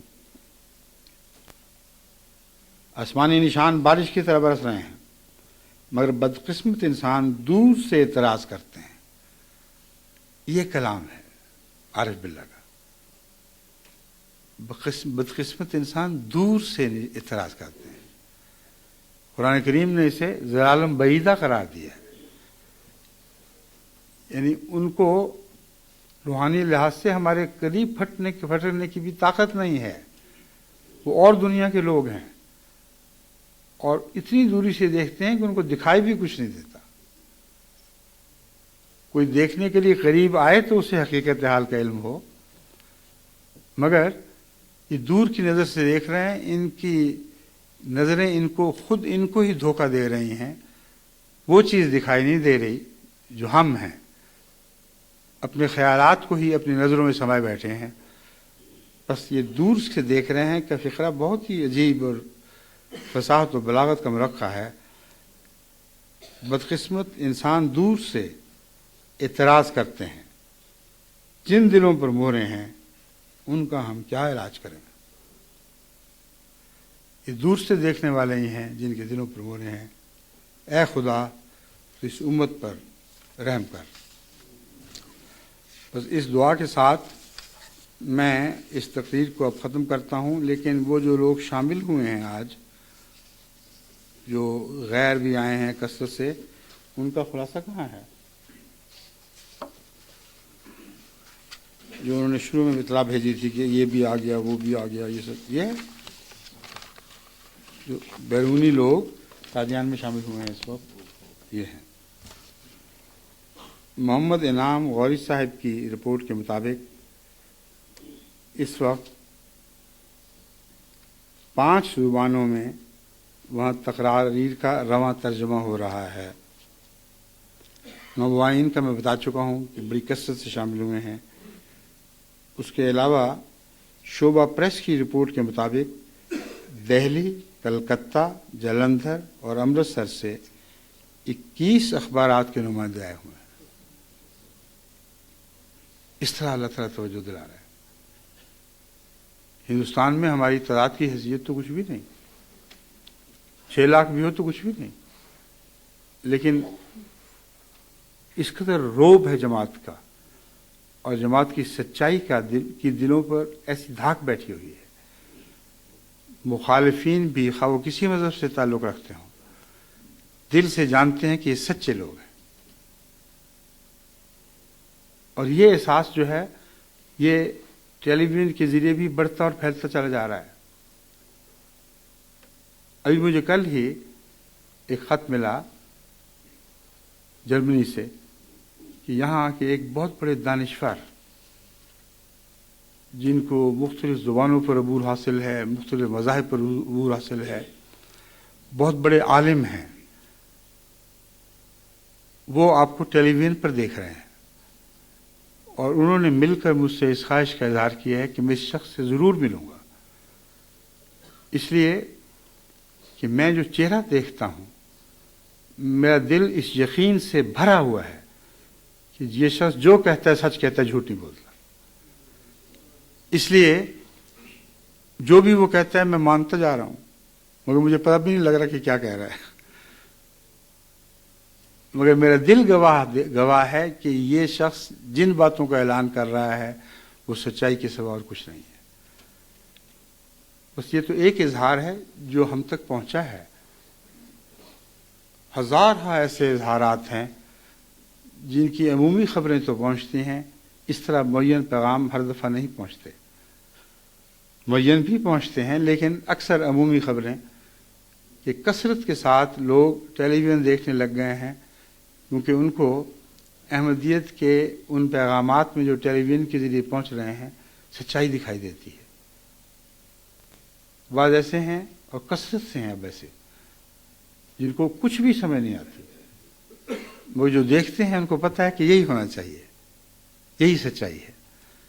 بس اس پہلو سے اللہ تعالیٰ کے فضل سے جو سچے لوگ ہیں یا جن کے دل صاف ہیں انہوں نے تو اس طرح جھکنا ہی جھکنا ہے۔ پاکستان کے لیے اب یہ ایک شرم کی بات ہے کہ ہندوستان کے صحافی دیکھو کیسے آزاد ہیں کہ جو صداقت کے متلاشی ہیں، اور ان لوگوں سے جو بہت ہی تعداد میں تھوڑے اور دنیاوی لحاظ سے بے اثر ہیں ان لوگوں سے اتنا متاثر ہو چکے ہیں کہ دور دور سے قادیان کے اس جلسے میں شرکت کے لیے آتے ہیں۔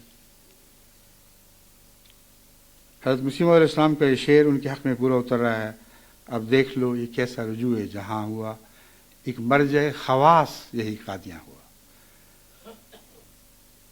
کہتے ہیں شعبہ پریس کی رپورٹ کے مطابق دہلی، کلکتہ، جلندھر اور امرتسر سے 21 اخبارات کے نمائندے آئے ہوئے ہیں، اور اب تک 9 اخبارات میں جلسہ کے متعلق اور جماعت احمدیہ کے تعارف سے مختلف خبریں شائع ہو چکی ہیں، اور اس کے علاوہ بہت سے بعض اسمبلی کے ممبران اور وزیر بھی جن کا اس رپورٹ میں ذکر نہیں کسی اور میں ذکر تھا، مجھے علم نہیں کہ کہاں ہے، کہاں گئی؟ ہاں، ایک کا ذکر ہے، کہتے ہیں پہلے اجلاس میں ہمارے ممبر پارلیمنٹ جناب رگھو نندن لال بھاٹیا یا بھائیا رگھو نندن لال بھائیا صاحب اور مقامی حلقہ کے MLA صاحبان بھی تشریف لائے۔ اب یہ جا چکے ہیں یہ نہیں جا چکے، پر ان کا شکریہ ادا کرنا ہم پر لازم ہے۔ یہ اپنے علاقے کے معززین ہیں جن کا جماعت احمدیہ کے مذہب سے تعلق نہیں، مگر جماعت احمدیہ میں کوئی سچائی انہوں نے ضرور دیکھی ہے کہ اس کی تائید میں اس اظہار کی خاطر کہ ہم آپ کو پسند کرتے ہیں، یہ بھی تکلیف اٹھا کر وقت قربان کر کے ہمارے جلسے میں پہنچے۔ بس وہ سب ہندو یا سکھ یا دوسرے مسلمان اور تمام شرکائے جلسہ جو اس وقت قادیان کے جلسے میں شریک اس تقریر کو ٹیلی ویژن پر دیکھ بھی رہے ہیں اور سن بھی رہے ہیں، میں تمام جماعت انگلستان کی طرف سے بھی اور تمام جماعت احمدیہ عالم کی طرف سے بھی ان کو السلام علیکم ورحمۃ اللہ وبرکاتہ کہتا ہوں اور ان کو مبارکباد دیتا ہوں اس جلسے کی کامیابی پر۔ اور امید رکھتا ہوں کہ آئندہ جلسے اس سے بہت بڑے بڑے ہوا کریں گے۔ اگر آپ نے مجھے ہندوستان بلانا ہے تو میرے آنے سے پہلے اپنے جلسے اتنے بڑے کریں کہ جو قادیان سے رخصت ہوتے ہوئے آخری جلسہ میں نے دیکھا تھا کم سے کم اتنا ہو جائے، اس سے زیادہ ہو تو سر آنکھوں پر، جی آئیاں ہو۔ اس لیے اس میرے پیغام کو پلے سے باندھ لیں اور ایسی جان لڑائیں احمدیت کی اشاعت اور ترویج کے لیے کہ قادیان پھر ان نعرہ تکبیر سے گونج اٹھے جن نعرہ تکبیر سے ایک وقت میں پارٹیشن سے پہلے گونجا کرتا تھا۔ جلسے کے نعرے سارے قادیان کے گھروں کو اپنی آوازوں سے بھر دیا کرتے تھے۔ وہ وقت آئے گا اور ضرور آئے گا، پر آج بھی آپ کے نعروں کی آواز سے ساری دنیا گونج رہی ہے۔ اللہ آپ کو مبارک کرے اور اللہ ہمیں مبارک کرے۔ اب اس اختتامی چند الفاظ کے ساتھ میں آپ کو اپنے ساتھ خاموش دعا میں شامل ہونے کی دعوت دیتا ہوں۔ آئیے دعا کر لیں۔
آمین۔